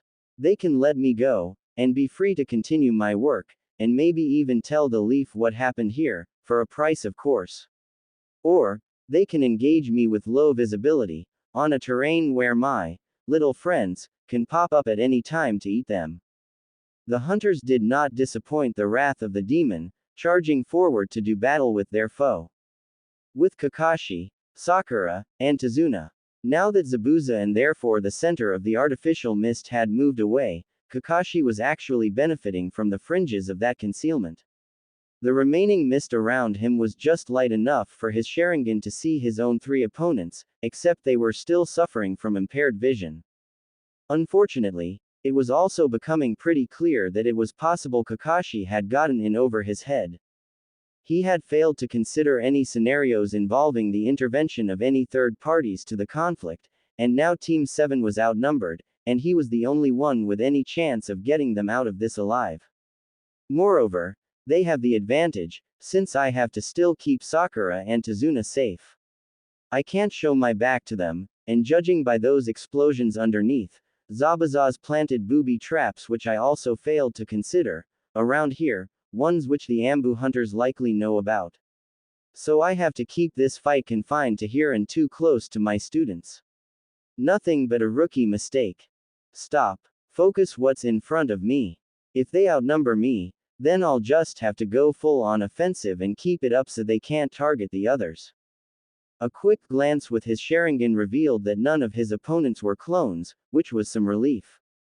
Creating a shadow clone, Kakashi sent it to get the Sakura and Tazuna out, while he charged head-on at his enemies, kunai drawn. His intent was not to kill, yet, just keep them off balance by quick rapid strikes back and forth between them. Distracting and wounding them, while the clone grabbed Sakura and Tazuna and hauled them to safety. Out of everyone, they were the weakest links. As he engaged the hunters though, it became clear it would be more difficult than expected. They had good reflexes, and had predictably been taught how to fight someone using silent killing, meaning they could still anticipate to an extent where he was going to strike even in this artificial mist. Fortunately, even 3-on-1 his Sharingan ensured he still got some strikes in. Screw this. One of them barked to his teammate. Adder. Do it. Senses tingling, Kakashi strove to anticipate what was coming, when all of a sudden he heard heavy objects being lobbed about, and he was hit by the blast of a massive explosion. Working to quietly retreat, Kakashi's clone had not gotten his charges far enough, and was instantly dispelled by the concussion. Neither Sakura nor Tazuna were prepared either, and were sent flying away further down the bridge, away from the shore and where Haku and Naruto were, and quickly passed into unconsciousness. With Haku and Naruto, the last 2 hunters targeted Haku and Naruto, splitting up to take them separately. The biggest one lead with a large 2-handed cleaver blade which he attacked Haku with brutally. To their shock, Haku rose to the challenge as he charged to meet them with a Senbon in either hand. Haku's speciality lay in stealth, assassination, and mid to long range fighting. However, he was the prodigious student of a man who desired the best weapon. A man who was himself adept at all ranges, and was an acknowledged master at melee fighting. Of course Haku could fight up close and dirty. Moreover, if these two were targeting him specifically as part of a pre-planned assassination, that mean they were expecting him to try and get some distance from them. That they had some strategy just for that. Thus, Haku would deny them the pleasure. Not to mention that in the time Haku took to get to safety, Naruto would already be gutted. Despite this surprise, the lead Anbu hunter went on the offensive, raining down blow after blow with his oversized sword, relying upon the strength of his arms and blade to break through his opponent's defenses. As if Zabuza-sama would accept such a weak tool, Haku coolly thought. My training has been not only to make myself strong, but also to provide him with a sparring partner to further his own development. As the student of a master swordsman, in a country that idealized them, Haku had long learned how to fight against swords and other long-bladed weapons. With a dancer's grace he weaved and ducked under each swing. Seeing an opening, he slapped the flat of the blade with his left-handed senbon to deflect it, and then stabbed with the other. With his knowledge of the human body, a single stab he could kill or incapacitate as necessary. A perfect melding of his fighting style, and more merciful personality. However, his foe was an Anbu for a reason, and twisted so the senbon merely dug into his flak jacket at a safe, for him, angle. Recovering, he brought his oversized cleaver down to split Haku's skull, only to grunt in further disbelief as Haku blocked the heavy weapon with only one arm and a single senbon. It seems they continue to focus on Zabuza-sama, and fail to learn what they need about me. Good to know that plan is still going well. For his slim frame hid the power to crush a man's bones just by squeezing his hands. And those, senbon, were actually icicles strengthened and hardened by his chakra. This was child's play. The only flaw with this fighting style was that he had to use only a single senbon so that he could block, as opposed to the usual 4 he could hold to throw. Fingers blurring, he had a fresh senbon in his right hand, yet the Anbu quickly recovered, and shifted to a style favoring rapid slashes. His blade was an ever-moving shaft of light in the thinning mist. In turn, Haku was as firm and unmoving as a glacier, holding his ground as he dodged or parried every strike that came at him away with minimal effort, while countering with rapid stabs that prevented Bloody Mist Ninja from moving his bulk too close. At first glance it seemed Haku was stuck on the defensive, except this was nothing compared to training against Zabuza-sama himself. Senbon after senbon was starting to pierce the Anbu, and while none were significant so far, the toll was beginning to mount. Redirecting another attack with his left senboni, Haku attempted to stab the one of the man's arms with his right, realizing too late that it was a feint and his opponent was more experienced than expected. In a lightning-fast turnaround, the man burst forward again with chakra bursting out of his feet to slam his shoulder into Haku while the teenager was still repositioning himself. Whatever cuts the man received in turn were minimal as the senbon failed to cut in deep enough at that angle, and the large blade slammed down brutally on his target's right shoulder. The feeling of victory was short-lived as Mist Ninja realized that his sword had only partially cut Haku, as if he was far more solid than to be expected. The real Haku, who had never been on the bridge in the first place, even while fighting Sasuke, activated the exploding tag under the back clothes his ice clone was wearing. Boom. Despite his fantastic reflexes and forewarning as he leapt back, the Anbu swordsman was still badly cut up as the explosion spewed icy shrapnel at him. Meanwhile, the 8th and final hunter had been hanging back, taking the measure of Haku's clone's skills, since Naruto had yet to make a move. Naruto had hesitated at first, noting how the shock from the earlier explosions had knocked the already disorientated Sasuke unconscious, leaving him curled up and looking like a pincushion. Unfortunately, after seeing how cool that masked ninja of Zabuza's was, the knucklehead decided to leap into the fray at the last Anbu. How else could he prove himself as future Hokage material? Even if I can't beat him, I can keep him busy enough for Kakashi-sensei to get here. Just like when I freed him from Zabuza. The cold, hard bridge slammed into Naruto's back as reality taught him otherwise. His vision was blurred as his head rang, and he could not see out of his right eye. Straining to get up, his right arm was on fire, and he felt wet over several places. He had never even saw it coming as he was brutally taken down. With an effort, he focused in front of himself, to see the dissipating clouds his clones made when they were killed. Suddenly in front of him was Zabuza's masked kid straining against the second attacking hunter, before jumping back to join the downed Naruto. He had saved his life. Haku, the real one, was uncharacteristically agitated as he reassessed the situation. Naruto's unpredictability and unexpected techniques had given him an edge when he had first clashed with Zabuza-sama. However, he had evidently failed to realize he had only lasted so long because Haku's master had been toying with the Leaf Genin when they had first met. The enemy Jonin had shredded the clone army without effort, and the only reason his kunai had only wounded Naruto was because he had had to dodge Haku's Senbon at the very last moment. And the swordsman was now moving in. Naruto, grab your friends and Tazuna, and get out of here. Seizing the initiative, the man who had beaten down Naruto snapped his arms forward with their long, wide sleeves. In a puff of smoke, he had a scroll in his left hand that was unfurling on its own. With another flick and burst of smoke, in his right hand was a long string fitting through the pommel holes of a long brace of kunai. Despite himself, Naruto's only thought at Scrollenbu's move was, cool. Then their enemy swung the rope, sending all of the knives flying at once to overwhelm them, while the cleaver Anbu to attack their flank. His own arms blurring, Haku threw over a dozen Senbon of his own to knock the kunai away, and then spun and ducked to kick Naruto aside, taking them both out of the path of the sword. Using his own momentum, he kept moving to then stab Cleaver Anbu in the anterior tibial artery, aiming just so to cause extensive blood loss and take the man's left leg out of action. The rest of the kunai flew harmlessly around him. Pushing backwards with his free hand, Haku leapt backward while keeping himself between Naruto and their foes.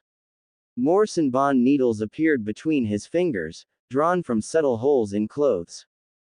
Cleaver Anbu could only curse, tearing off part of his sleeve to act as an emergency compress against the bleeding. In the meantime, Scroll Anbu stood guard over him, less out of loyalty to a teammate than acknowledging the more help the better, with another string of kunai already pulled from his sealing scroll. A temporary stalemate. Naruto was awestruck. That was the second time his mysterious enemy-turned-ally had saved him, and seemed to do it with such pure awesomeness that he seemed even better than Kakashi.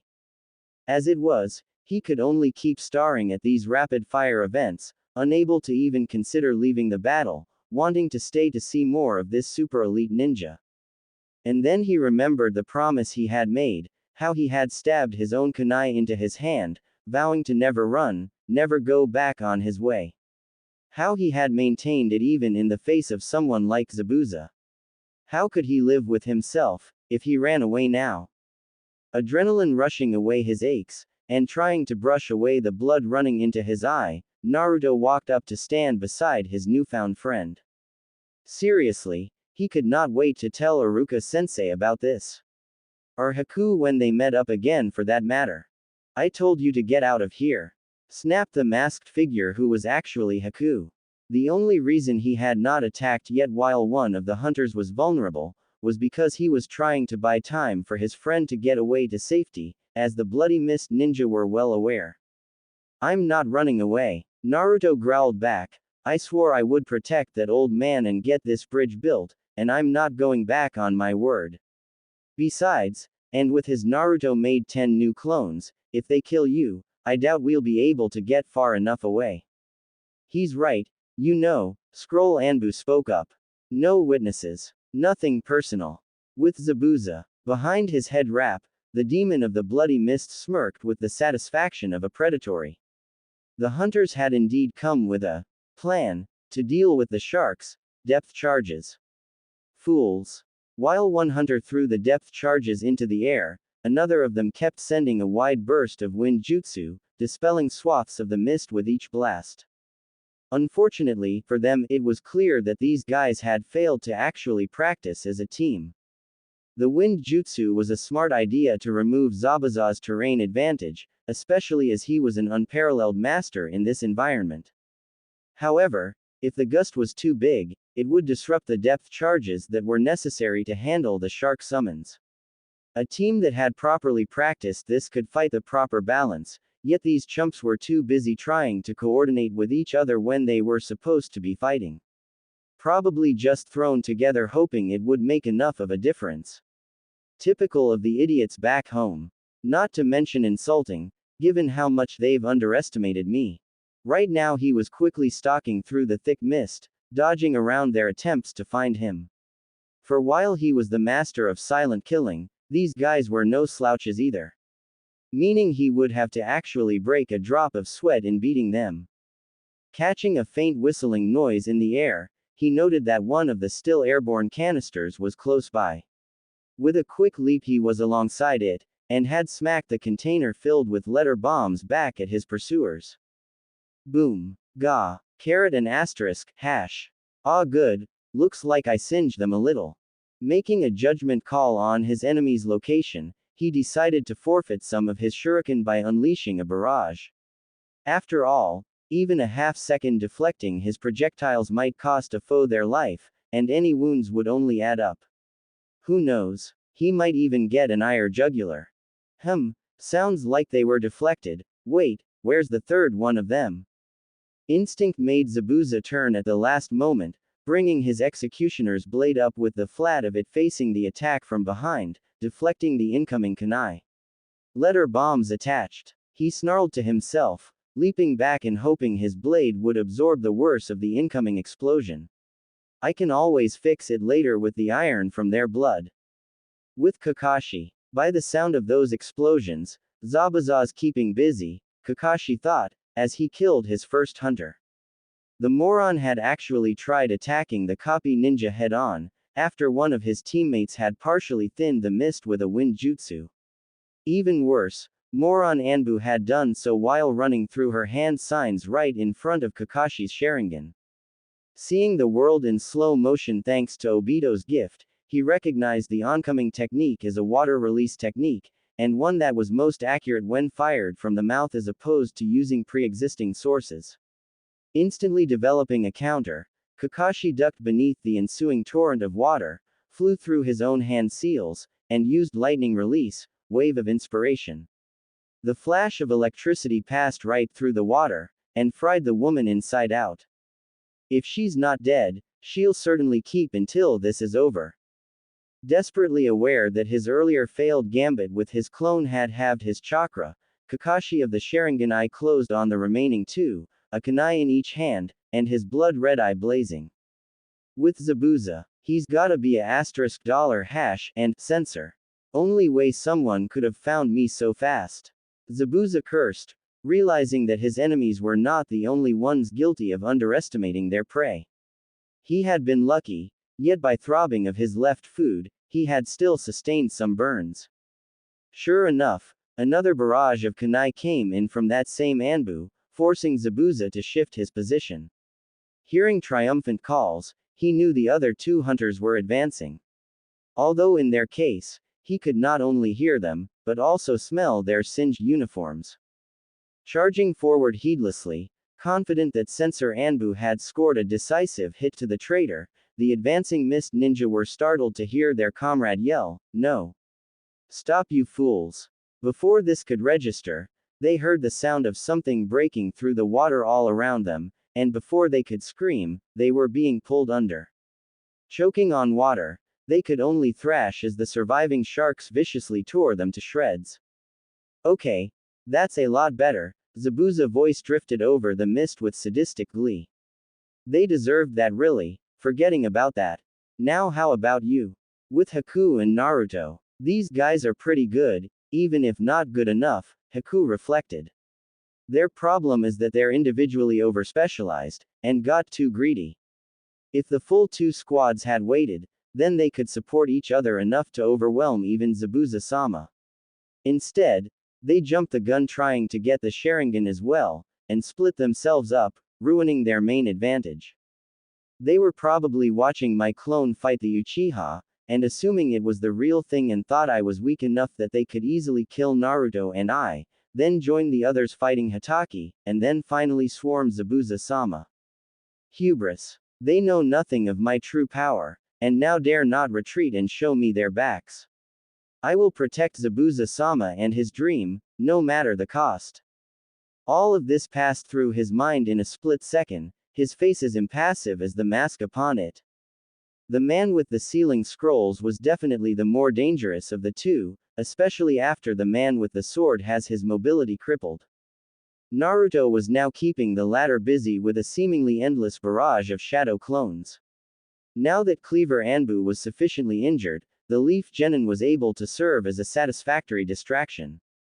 Meanwhile, Haku squared off against his own opponent, who was unsealing and throwing a seemingly endless number of weapons. Unfortunately, Haku was running low on Senbon needles to attack and/or intercept with, forcing him to use Ice Release, crafting elegant tools to create more. Struck with inspiration from that observation, Haku quickly barked out the orders, "Naruto clones. Don't use your fists, just throw your weapons. After all, every one of them should be exact copies of the original set." Obediently, the Orange Horde threw all of their kunai and shuriken without restraint to overwhelm their enemy. Why didn't I think of that before? No, why didn't he? It's an obvious move with clones, yet Naruto never did it. Is he that inexperienced with his own technique? I just assumed he would, and failed to prompt him. Noting how his comrade was unable to use a proper substitution with such a foot injury, Scroll Anbu jumped in front, and unsealed a large metal shield to block the barrage. Gotcha, Haku calmly thought, activating Ice Release. Crystal ice mirrors now that they were both so close together. Now even if Scroll Anbu escaped, he should be so distracted by the technique that Haku could easily dispatch Cleaver Anbu without leaving Naruto vulnerable while he was distracted. A blast of water shook him out of his triumphant thoughts, as the obscured sword wielder burst out and unleashed a massive water release, water bullet technique that sent Haku flying. Dazed, he only barely rolled to the side from the kunai that flashed at him, but could not stop the gasp of pain that was ripped from his throat as they still found flesh. Off to the side, Naruto could only look on in horror at what had happened to his new teammate, unable to focus on the hunters, who were lining up more kunai to finish them both off. His mask. It's Haku. What's he? He's been trying to help me this whole time. Let's finish this, Cleaver Anbu grunted. Then we can grab the Uchiha kid while the others finish off the rest. And that was the last straw. While still confused about Haku, Naruto had considered him a friend since they had first met in the forest all those days ago. And now, Haku had literally jumped in front of Naruto to save him. Like Iruka had against Mizuki. Like he was a real friend, more of a friend than Sasuke ever acted, despite how Naruto knew they were so much alike in their dark loneliness. With those last threatening words, however, and Haku struggling to get up while spitting out blood, Naruto finally had some idea of what the life of a ninja was like. It was a dark and violent world, full of pain and loss, where kids would be killed because it was convenient, and people would show no mercy to Naruto's precious people. And that was unacceptable. If that was what life as a ninja was like, then Naruto vowed he would change it. It was a child's dream, really, an unrealistic promise to try and change the world. But sometimes, great change needs to start small. And sometimes, these idealists actually do have the power to change the world. Especially if they are motivated. Especially if they see those precious to them, about to be gutted. For the first time in his life, Naruto permitted himself to fully let loose, to unshackle the rage he had never dared show the world since he was very young. Lest everyone truly rejected him. For the first time in his life he could vent all the fury he was capable of feeling without fear of the consequences, and revel in it. For these masked freaks were enemy ninja. Threatening the mission. They were the bad guys. They were evil, and had to die. It was as simple as that. And with that exhilaration, came power. The world seemed to be moving slowly under an orange haze. He felt light as a feather, and bursting with energy that just wanted out. Feeling strong enough now to rend solid steel. What tore out from his mouth was between a roar and a scream, as years of pent-up emotions were finally given voice.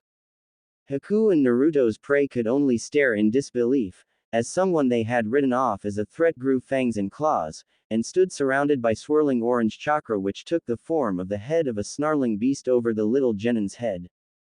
Haku's brain struggled to keep up, his training unable to help him cope for this shock. Impossible. His chakra is physically manifesting itself. A- in an appalling chakra it is. A more detailed examination of Naruto's body merely added to his confusion. His arm and forehead, The wounds are healing themselves. What on earth is he? And in answer, he heard a voice give a strangled whisper, Jinchuriki. That shape it's taking, moaned Cleaver Anbu. It's the Nine Tails. Overlooked in face of this new threat, Haku could only gape at the two immobile Bloody Mist ninja, clutching their kunai, before turning back to stare at Naruto, who was now facing them all, with red eyes and slit pupils. Zabuza and the surviving Bloody Mist ninja shivered with dread, trying to understand what this new development was. Horror and desperation gave new strength to Kakashi. I've to end this now. I've got to know what's happening with Naruto's seal, or this whole island'll be destroyed. Unbeknownst to these warriors, Gato and Inari's respective armies continued to advance, their untrained senses leaving them blind to the bloodbath they were approaching. With Zabuza, I've got to change tactics, Zabuza thought as he continued to play cat and mouse with Sensor Anbu. Keeping my mist up means he'll just stick to throwing toys at me, because just sensing me doesn't mean he can guarantee a good enough shot without his eyesight. Prolonging the fight is also draining my chakra. He can avoid my sharks, and he avoids me every time I try to get close enough to cut him. Wait, the sounds are shifting. Quickly cutting off his chakra, the mist thinned enough for Zabuza to see his enemy was creating water clones to fight him. Oh, so he thinks he's so clever. It's adorable really. I rely upon sound, so he's making more noise, all identical, to confuse me. But this is nothing I haven't handled before, but his bloody sensory abilities complicates thing. Alrighty then, no big deal. Although I do have to hurry this up and find Haku. And then we can figure out what this foul new chakra is. I'm not even a sensor, and I can feel it. Zabuza flashed his hands through similar hand signs, and created an equal number of clones, and charged forward with them, while roaring at his shark summons to follow suit. Their summoning time was getting close to expiring, another reason why it was necessary to end this quickly, yet the demon of the bloody mist was counting on them lasting long enough to turn the tide in his favor. If the hunter Anbu was surprised by the sudden berserk charge, he gave no sign of it, and had his clones swarm at the original Zabuza. His own plan was simple, unlike the traitor, he could readily differentiate the original from the clones since the clones had such smaller chakra reserves. Hiding amongst his own clones, the masked man would sneak in some more letter bombs into the fray, and retreat. Zabuza was not an idiot.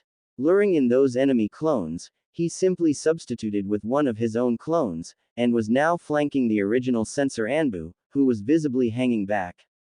Water release. Water shark bullet.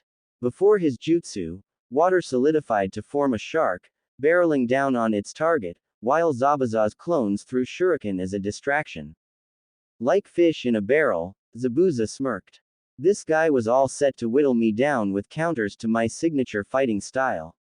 Except they overlooked how I can easily fight head-on too. Switching places with one of his clones who had gotten far enough away, the hunter dodged the water just only to be immediately pressed as Zabuza charged forward to cut through half of his remaining clones with a single swing of his massive sword. Zabuza's water clones pressed the initiative, attacking their remaining enemies to prevent any more substitutions, even as sharks attacked from below. Realizing how completely he had underestimated his enemy, Sensor Anbu played his last card, unfurling a scroll to deploy his own supply of depth charges. Activating them all, and waiting a few seconds to run the fuse down more, he threw most of them into the air, and then charged the original with the last one clutched in his hand. Seeing the threat, and the smoking fuse on the explosive, Zabuza merely smirked, and cut off the chakra to his feet. Dropping below the water, and grabbing onto a nearby shark, he knew that down here he could merely dodge his enemy even if he chased after him. And with the other, falling, explosives, the fool had merely turned the surface into a death trap. Coming to the same conclusion, the increasingly desperate hunter abandoned his kamikaze attack and threw away his depth charge, and tried to run. He nearly succeeded, but the blast from the last of the raining explosives shook him up. Slowly, like the demon he was, Zabuza emerged from the waves, emitting all of his killing intent. So this is what the fourth Mizukage claims to be a stronger breed of ninja. He snarled. You were outclassed from the beginning, and should never have been sent against me. With a single flash of the body flicker technique, he was beside his prey, and beheaded him. Now for the others. With Kakashi. Water release. Hiding in the mist technique.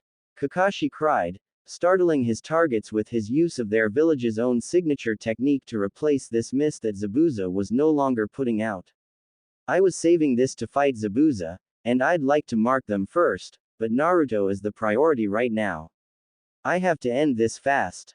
Knowing his enemies were also shifting their positions, Kakashi moved towards the hunter ninja he had electrocuted before. Devoid of mercy, he slit her throat to make sure she was dead, and yanked out a scroll from his flak jacket with his other hand. Rubbing some of the gushing blood onto the scroll, Kakashi quickly went through more hand seals and slammed the scroll down on the bridge. Summoning. Earth release. Tracking Fang technique. Screams rent the air, and Kakashi dispelled the mist, revealing each of the two hunters with dogs immobilizing them with fangs buried into their limbs. Without missing a beat, Kakashi grabbed 4 of his remaining kunai, and threw them at his unmoving targets, spearing their throats. A quick sniff from the dogs confirmed they missed Anbu were dead, and no one else was hiding nearby. Satisfied, Kakashi looked towards where he could feel the corrosive chakra emanating from Naruto. With Naruto and Haku, the hunter with the lame foot grabbed his sword, and took up a stance. He knew he could not run, and probably could not kill the demon spawn anyways, so he would serve as a distraction while his partner grabbed his most powerful sealing scroll. He was not disappointed in either regard. With a roar, Naruto charged with a speed that would do a Jonin proud. Slamming right into Cleaver Anbu, the man struck with textbook perfection, yet was still wrenched from his hands as if he had struck a cliff wall and he himself was knocked onto his back. Uninjured, Naruto straddled the gasping man and tore his arm off. The second hunter knew he was a dead man as he watched the teenager chuckle at the howls of his prey, but he swore he would die as befitted a ninja of the village hidden in mists. Grabbing 2 more of his special scrolls, he unfurled them and activated specific seals, releasing a sealed version of water release, hiding in the mist, and leapt into his temporary cover. While this version of the technique would only last 55 seconds, it required no further chakra, leaving him the rest of his reserves for his trump card. The sound of further tearing flesh, and a final gasp, told him the fate of his partner. And slowly, oh so slowly, he heard the sounds of someone coming near him. Weird sounds too, like they were walking hunched over on their hands and feet. Kakashi could have been there first, but he made a detour to grab Sakura and Tazuna and get them off the bridge. If the situation went belly up any further, the bridge would likely be the first casualty, and they would fall and drown. Moreover, the return of thick mist from Naruto's location was a clue that Naruto was still knee-deep in a fight. Charging in carelessly was suicidal in normal circumstances, and right now Naruto could even attack him without recognizing him. Hence, Zabuza beat the copy ninja to the scene, trying to puzzle out what exactly was happening. Suddenly a burst of something broke over him, forcing him to shift his balance, while the mist came barreling at him. Was that chakra? Such a pure blast of energy that it was physical force in itself. With the mist blown away, he took in the sight before him. Haku, unmasked and injured. Probably not critically, as his tool was tough and a good medic in his own right. The Uchiha kid, lying on the ground, looking like he had been tossed about a bit while stuck full of needles. One dead hunter Anbu, missing an arm and most of his throat, upper chest, and jaw. One seriously freaked out surviving hunter, kneeling beside an open sealing scroll, holding his hands in the tiger seal. And one Jinchuriki. $*%n. Okay. Seriously, what is with this kid? What are the odds that this mission would go like this? Zabuza paused, hefting his sword while his brow furrowed in thought. No, wait, what are the odds actually? A Jinchuriki is a hidden village's ultimate trump card. If he's not being kept safe back home, why are his training and skills so out of whack? Kid's got talent, but compared to Yagura, or the Jinchuriki of the Hidden Cloud, well, there's no comparison. He took another glance at Haku, who strangely did not seem afraid of the blonde. Indeed, he seemed more concerned for him, to the point he had missed Zabuza's approach. Also, judging by this tool's injuries, his wounds had come from the Mist Ninja, not the Leaf Genin. Carefully he shifted his heel against the ground to get Haku's attention. Unfortunately, it was not subtle enough, as both kids heard it, with the Jinchuriki pausing his prowling advanced on his hands and feet. Reading Zabuza's questioning look, Haku gave a reassuring nod. Hey, kid, Naruto right? You hear me? Zabuza called out, keeping his hands to the side. Did you make some sort of deal with Haku? Because, I gotta say, I'm calling off the whole, trying to kill Tazuna, thing. Gato must have betrayed me if these guys showed up. Actually, Zabuza was not perfectly sure about that, but he was too worn out to risk fighting a Jinchuriki, especially when the brief glances of the corpses he had seen on the bridge showed Kakashi was still alive, if absent. In fact, I'll even throw in Gato's head as both an apology, and thank you for helping my follower. Sound good? You attacked me. All of us, was the snarled response, so thick with rage that the boy was having a hard time speaking straight. That's water under the bridge, kid. No pun intended. That's how the ninja world works, except now the situation has changed. No, Naruto snapped, while Zabuza fought the urge to put his sword between the two of them. It shouldn't be. Ninja should be different. But, don't want to fight. You. First. This man has to die. After that, all. Steel slammed into Naruto's head, as Scroll Anbu finally gathered the necessary amount of chakra for sealing technique, infinite constraints. Countless numbers of spiked chains slammed out of the scroll into Naruto and everyone else present, entangling and tearing into them. The force with which the bindings were expelled made them ensnarl the hunter ninja's enemies. Naruto fought to get out, protected by his chakra shroud, yet unable to move as his own efforts to escape kept pulling them tighter. Even bursts of chakra from his body only seemed to make the situation worse. Zabuza roared with rage, at both his pain and at how he had idiotically focused solely on the primary threat, and like a novice overlooked the others. Haku threw up a shield of ice to protect himself, while Sasuke was unharmed since the hunter was so surprised by his good fortune he decided it was possible he could still complete his mission. More and more chains were created, burying the Jinchuriki and the traitors. Well, this is unexpected. Shaking with exhaustion, the hunter Anbu turned around to see their contact, the businessman Gato standing in front of him, with a veritable army of cheap thugs covering up the background. Underneath the bridge, Haku popped out of an ice mirror he had created, panting for breath as he struggled to keep himself from sinking under the surface of the water. Creating a mirror out of his line of sight was taxing, even with the mass of an ocean literally under his feet, and he had expended even more chakra creating a shield strong enough to protect him, along with all the other fighting today. A moment later, Zabuza dropped down too, covered in wounds, and holding his sword in a way that told Haku the infamous blade had been used to block the bulk of the attack. The man was fortunate he had retained the room to drop through the bridge using an earth jutsu, slipping through the concrete. Zabuza-sama, we have to go back. Haku. Have to help Naruto. Zabuza looked Haku in the eye, and cocked his head. You're not asking as my tool, but your own person, aren't you?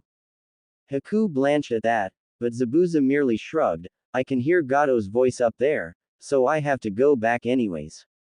If he's here, he really did betray us. And if your little Jinchuriki is still alive, then there are other advantages. And with that, he took off. An enraged Kakashi Hatake shoving his hand right through the last hunter's chest was the first thing to meet Zabuza's eye reappeared on top of the bridge. The jutsu so powerful that Zabuza could actually see the chakra in the copy ninja's hand. So, Gato, Zabuza called out casually. What's all this? Gato flinched for a moment, and then took in all the blood on both Zabuza and Kakashi, and regained his courage as he mistakenly thought it was mostly their own. Ha ha ha. There's been a slight change of plan, Zabuza. Or of you plans, anyway. This was what I had in mind all along. You're going to die, demon. Here and now. You must have guessed. I never intended to pay you. The petty tyrant opened his mouth to say more, except a kunai lodged itself in his throat and severed his spine. Glancing over at a simmering Kakashi, Zabuza cocked his head in a questioning manner. My contract against Tazuna is no longer relevant, and your kid was fighting to help my apprentice. So, I have no more interest in fighting you. Kill this trash, and then see what we can do for Blondie boy. The ensuing fight was quick and brutal, with majority of the low-class mercenaries dying from letter bombs, while the fleeing stragglers were cut down with kunai and Zabuza's executioner's blade. Frankly, they were not enough to justify any more time and effort. Kakashi glared at the pile of chains, knowing his chakra was severely exhausted, especially given how he had foolishly used a lightning blade in his fury at the bloody mist ninja. If he was able to come up from behind like that, a simple kunai would have been sufficient. Suddenly, another feral roar emanated from it, followed by a muted crashing nose.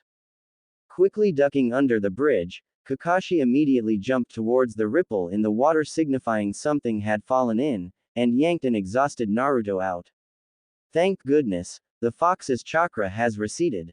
Looking up, he could see the jagged hole through the bridge, with the tangling ends of torn chains hanging through, and it kept him safe from those spikes too.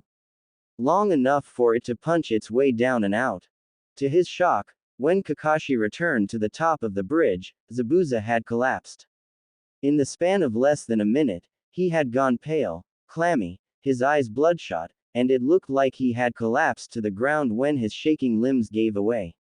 A boy-girl, dressed in the same outfit as the demon's apprentice, albeit without his mask, turned to Kakashi with a desperate expression. The chains were poisoned. The boy, probably, cried out desperately. Do you have anything? Pausing, Kakashi shook his head in genuine regret. Someone with Zabuza's skill deserved better. For any other village, the Anbu hunter would have the antidote in case he or his allies were accidentally poisoned, but not the bloody mist. Moreover, as an ex-Anbu himself, they would know exactly what inoculations Zabuza had been given, and prepared accordingly. Besides, being on the run would have deprived him of medical infrastructure necessary for safely administrating the latest counter-agents to handle the newest versions of whatever poisons all the villages were constantly developing. Not that Kakashi was complaining too much, since it looked like there was going to be one less threat. Sorry, I don't have anything, and it doesn't look like Zabuza will last long enough for me to get something in time. Coughing, Zabuza raised his head. In that case, I guess I'll have to play one of my last cards Hataki. If you seal me up, and take me back to the leaf for recovery, I'll provide you guys with intel. Kakashi sighed in even greater disappointment. Sorry, but I don't have the chakra left to do it. He then indicated a hole in his weapon's pouch, and my soldier pills were lost from some explosions. Yet he noted how exhausted and injured the younger missing nin was, how coming back onto the bridge must have drained him of his remaining strength, and how relatively well off Naruto was. I'll go see if any of the other hunters had anything useful on them. And with that, he was off, leaving Naruto alone with them, trusting that Naruto was healthy enough to defend himself if necessary. Glaring, the dying man directed his attention to Naruto. What about you, kid? You look strong enough still to do it. Woo, I don't know how to seal people. You're a Uzumaki. Of course you know by this point. Uzumaki. What do you mean? Naruto stammered as he dealt with yet another surprise on this emotional day. Slowly, Zabuza's attitude turned from demanding to disbelieving. Kid, are you honestly telling me you've never heard of the Uzumaki clan? Of Uzushiogakure, famous allies of the leaf? Sealing in their blood. What the heck happened to you growing up? Noting the growing confusion with each question, Zabuza slowly nodded his head. Alright kid, piece of advice. Start asking more questions. Look underneath more. Even as he said this, A glint of naked calculation danced so intently in his eyes that even Naruto could see it. Slowly, Naruto nodded in turn, trying to process what his former enemy was trying to tell him. Tears began to fall from his eyes as pent-up emotions from the day leaked through. And from how even he could tell that Zabuza was dying, a man he come to respect, especially since he was precious to Haku, and had apparently come to help him against the last hunter. Who was, even now at the very end, seemed to be trying to help Naruto. Truthfully, it was that Zabuza was just too insulted at such wasted potential, and figured it would make Hitaki's life miserable. More importantly, Naruto appeared to be literally the only one alive who genuinely cared for Haku. Except he would have to coach it in the only terms that he believed that the latter understood. But since I'm about to die, there is only one thing left for me. Haku. Yes, Zabuza-sama, Haku said quietly, fighting the exhaustion and pain from the battle and climbing back up to the bridge. I have one final mission for you as my tool. Then the dying Zabuza turned his head towards Naruto. Kid, I need you to do a man a favor. Kakashi continued to rifle through corpses, ignorant of what was happening back with Naruto. Look after Haku for me, Zabuza bluntly asked, and before either Haku or Naruto could react, he turned to the former. Follow the kid, stay by him and be his weapon. And you should know, my greatest pride was being there to take care of you and train you, my tool, my weapon, my son. And then, tired of all the drama he had endured this day, Zabuza lowered his head, closed his eyes, and let the Grim Reaper come for him. Land of Fire. Konohagakure. Hokage Tower. Later, the third Hokage stared at the scroll that Kakashi's dog summon, Pakun, had brought him, feeling more than a little shocked as he tried to decide what to do with the information he had received. The issue of Tazuna falsifying his mission request was easily solved, with Kakashi's assessment of Land of Waves reactions leading him to conclude that the land would prosper and request many future missions. In fact, the solidarity shown from the people's late arriving militia led by the old man's grandson, was taken as proof that the nation was well on its way to rebuilding itself stronger than ever. The bridge builder had also agreed, without even needing any encouragement, to claim that he had paid in full, up front, for the proper mission request, so as to not encourage any future clients to do the same. In the aftermath, Kakashi had given careful counseling to his students, working to help them deal with the events. Or what he claimed was appropriate therapy at least. With that man it could be hard to tell. The attack from the hunters, and the massacred corpses that had lain around the bridge, had helped drive home to the kid the true, gritty world of being a ninja. Even a ninja of Konoha. According to the report, Sakura was apparently shaken, yet Kakashi wanted to wait a little longer to see how well the message sunk in. Sasuke had seen worse as a child, so he was not as affected, but Kakashi was concerned about how much the Uchiha's pride had been injured from losing. As for Naruto, while initially feeling vindicated over the deaths of so many bad guys, the boy had eventually broken down.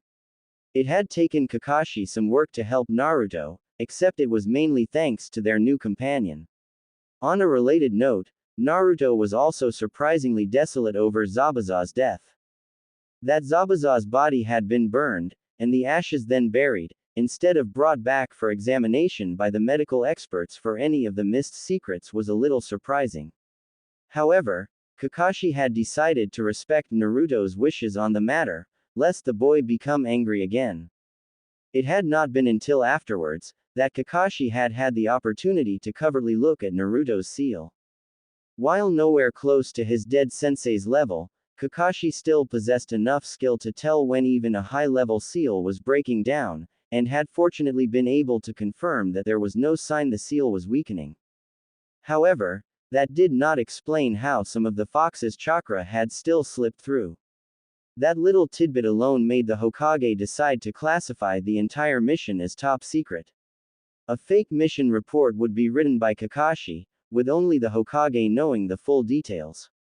The genin of Team 7 would be unable to say otherwise, having been unconscious or confused, i.e. influenced or partially possessed. it was still unclear when the Kyuubi had slipped through a little. No, the real quandary lay with the mysterious Haku, who had sworn himself to be Naruto's servant. Kakashi, and his dogs, believed that he was being honest, which was a strong character reference given the experience they had. But letting a foreign shinobi spend time with the village's Jinchuriki, one who was an extremely emotionally vulnerable teenager.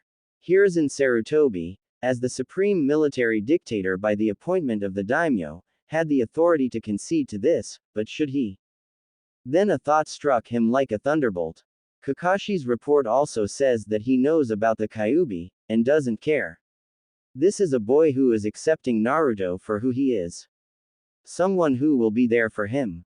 The Hokage bitterly remembered the oath he had sworn to Naruto on the day he was born, except nothing he did seemed to stick. The cesspool of contention that had arisen was staggering, and Naruto's fate had become the focus of much of the backroom politics over the years. The professor be the ruler of village hidden in leaves, but Naruto was unknowingly the center of a quiet war that had plagued the village for years as all too many people resisted his orders. The third Hokage still remembered that dreadful day vividly, as he rushed through the collapsing barrier as Kushina passed on. Crumpled to the ground beside his wife, most of his organs torn out by the fox's fang and his soul about to be consumed by the god of death, Minato had still coughed out between his blood for the Hiruzen to promise that his son would be treated as a hero, and not be seen as the prison for the monster, nor blamed for its crimes.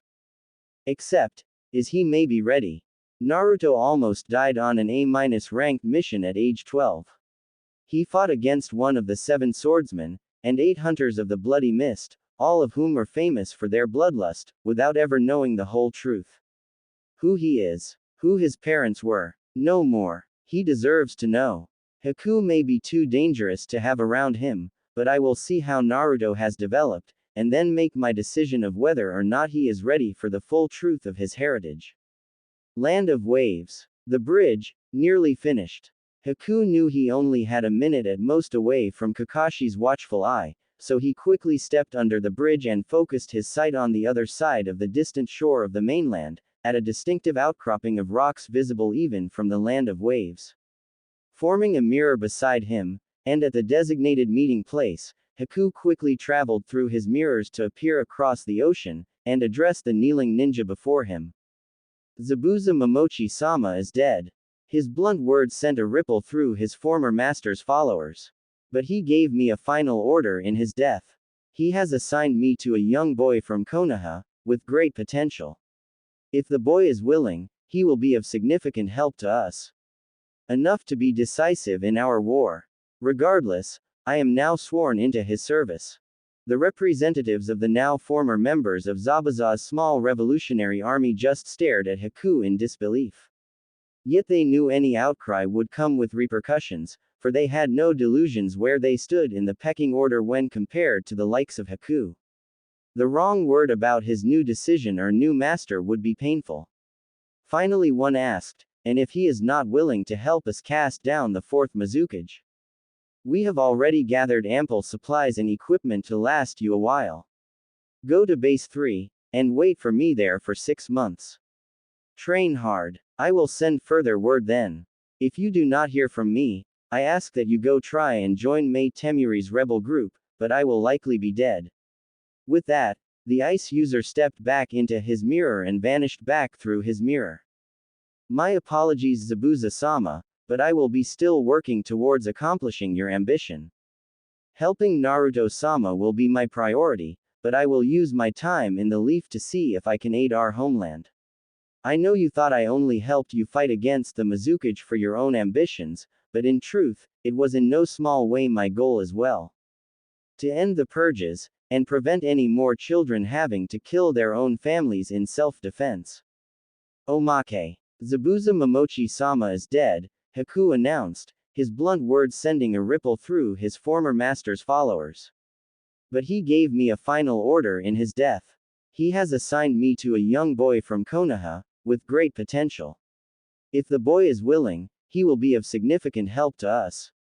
Regardless, I am now sworn into his service. The representatives of the now former members of Zabuza's small revolutionary army just stared at Haku in disbelief. Yet they knew any outcry would come with repercussions, for they had no delusions where they stood in the pecking order when compared to the likes of Haku. That had been drilled into them from the very start. Flashback. Not wanting to be bothered by the initial training of these new recruits, Zabuza was off to the side, enjoying his morning routine as he busily fixed up his sword by running the corpses of fish against it so that the blade could absorb their blood. Haku was addressing the kneeling men and women on the ship's deck before him, his face calm yet serious. All right, maggots, listen up. Haku's about to teach you the pecking order. It goes you, the dirt, the worms inside the dirt, Haku's stool, Zabuza, and Haku. Any questions? One nameless ninja held up his hand. Yeah, I. The next thing the man knew, he was being thrown off the moving ship to land in the water.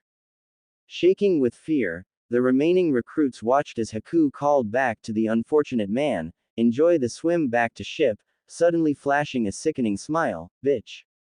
Back to his straight face in the blink of an eye. Any more question?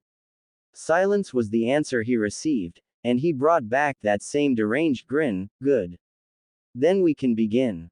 Flashback end. Yes, the assembled rebels had no wish to challenge the pecking order. Jutsu. I will only be doing information for non-canon jutsu here. Everything else can be found on Narutopedia, and with lots of details. Especially with regular updates to the website. Ice release. Ice clone technique. An improved version of the water clone technique, so that while the clone still only has a fraction of the user's power, it is both more durable, and able to go a far greater distance from the original. Ice release. Crafting elegant tools. The user is able to forge weapons crafted from water turned to ice, with the most experienced practitioners requiring only the moisture in the air. The more skillful the wielder, and the more chakra they use, the stronger the resultant weapon is. Icicles are the foundation of this, and any more advanced weapons have to share some resemblance to them to work. For instance, the user can create large spikes, spears, senbon, or sei with straight prongs, but not swords. Sealing technique. Infinite constraints. An A-ranked sealing technique, in which the user unseals chains which have sealing matrices on them in turn, which release even more chains, and so on. The force with which they are unsealed propels them forward with enough force to hurt and/or entangle enemies. If the user intends more than capture, they can be spiked. Was originally created by the Uzumaki as an alternative to their chakra chains constructs for those who could not use them, but in the years after the fall of Uzushiogakure, others managed to replicate it.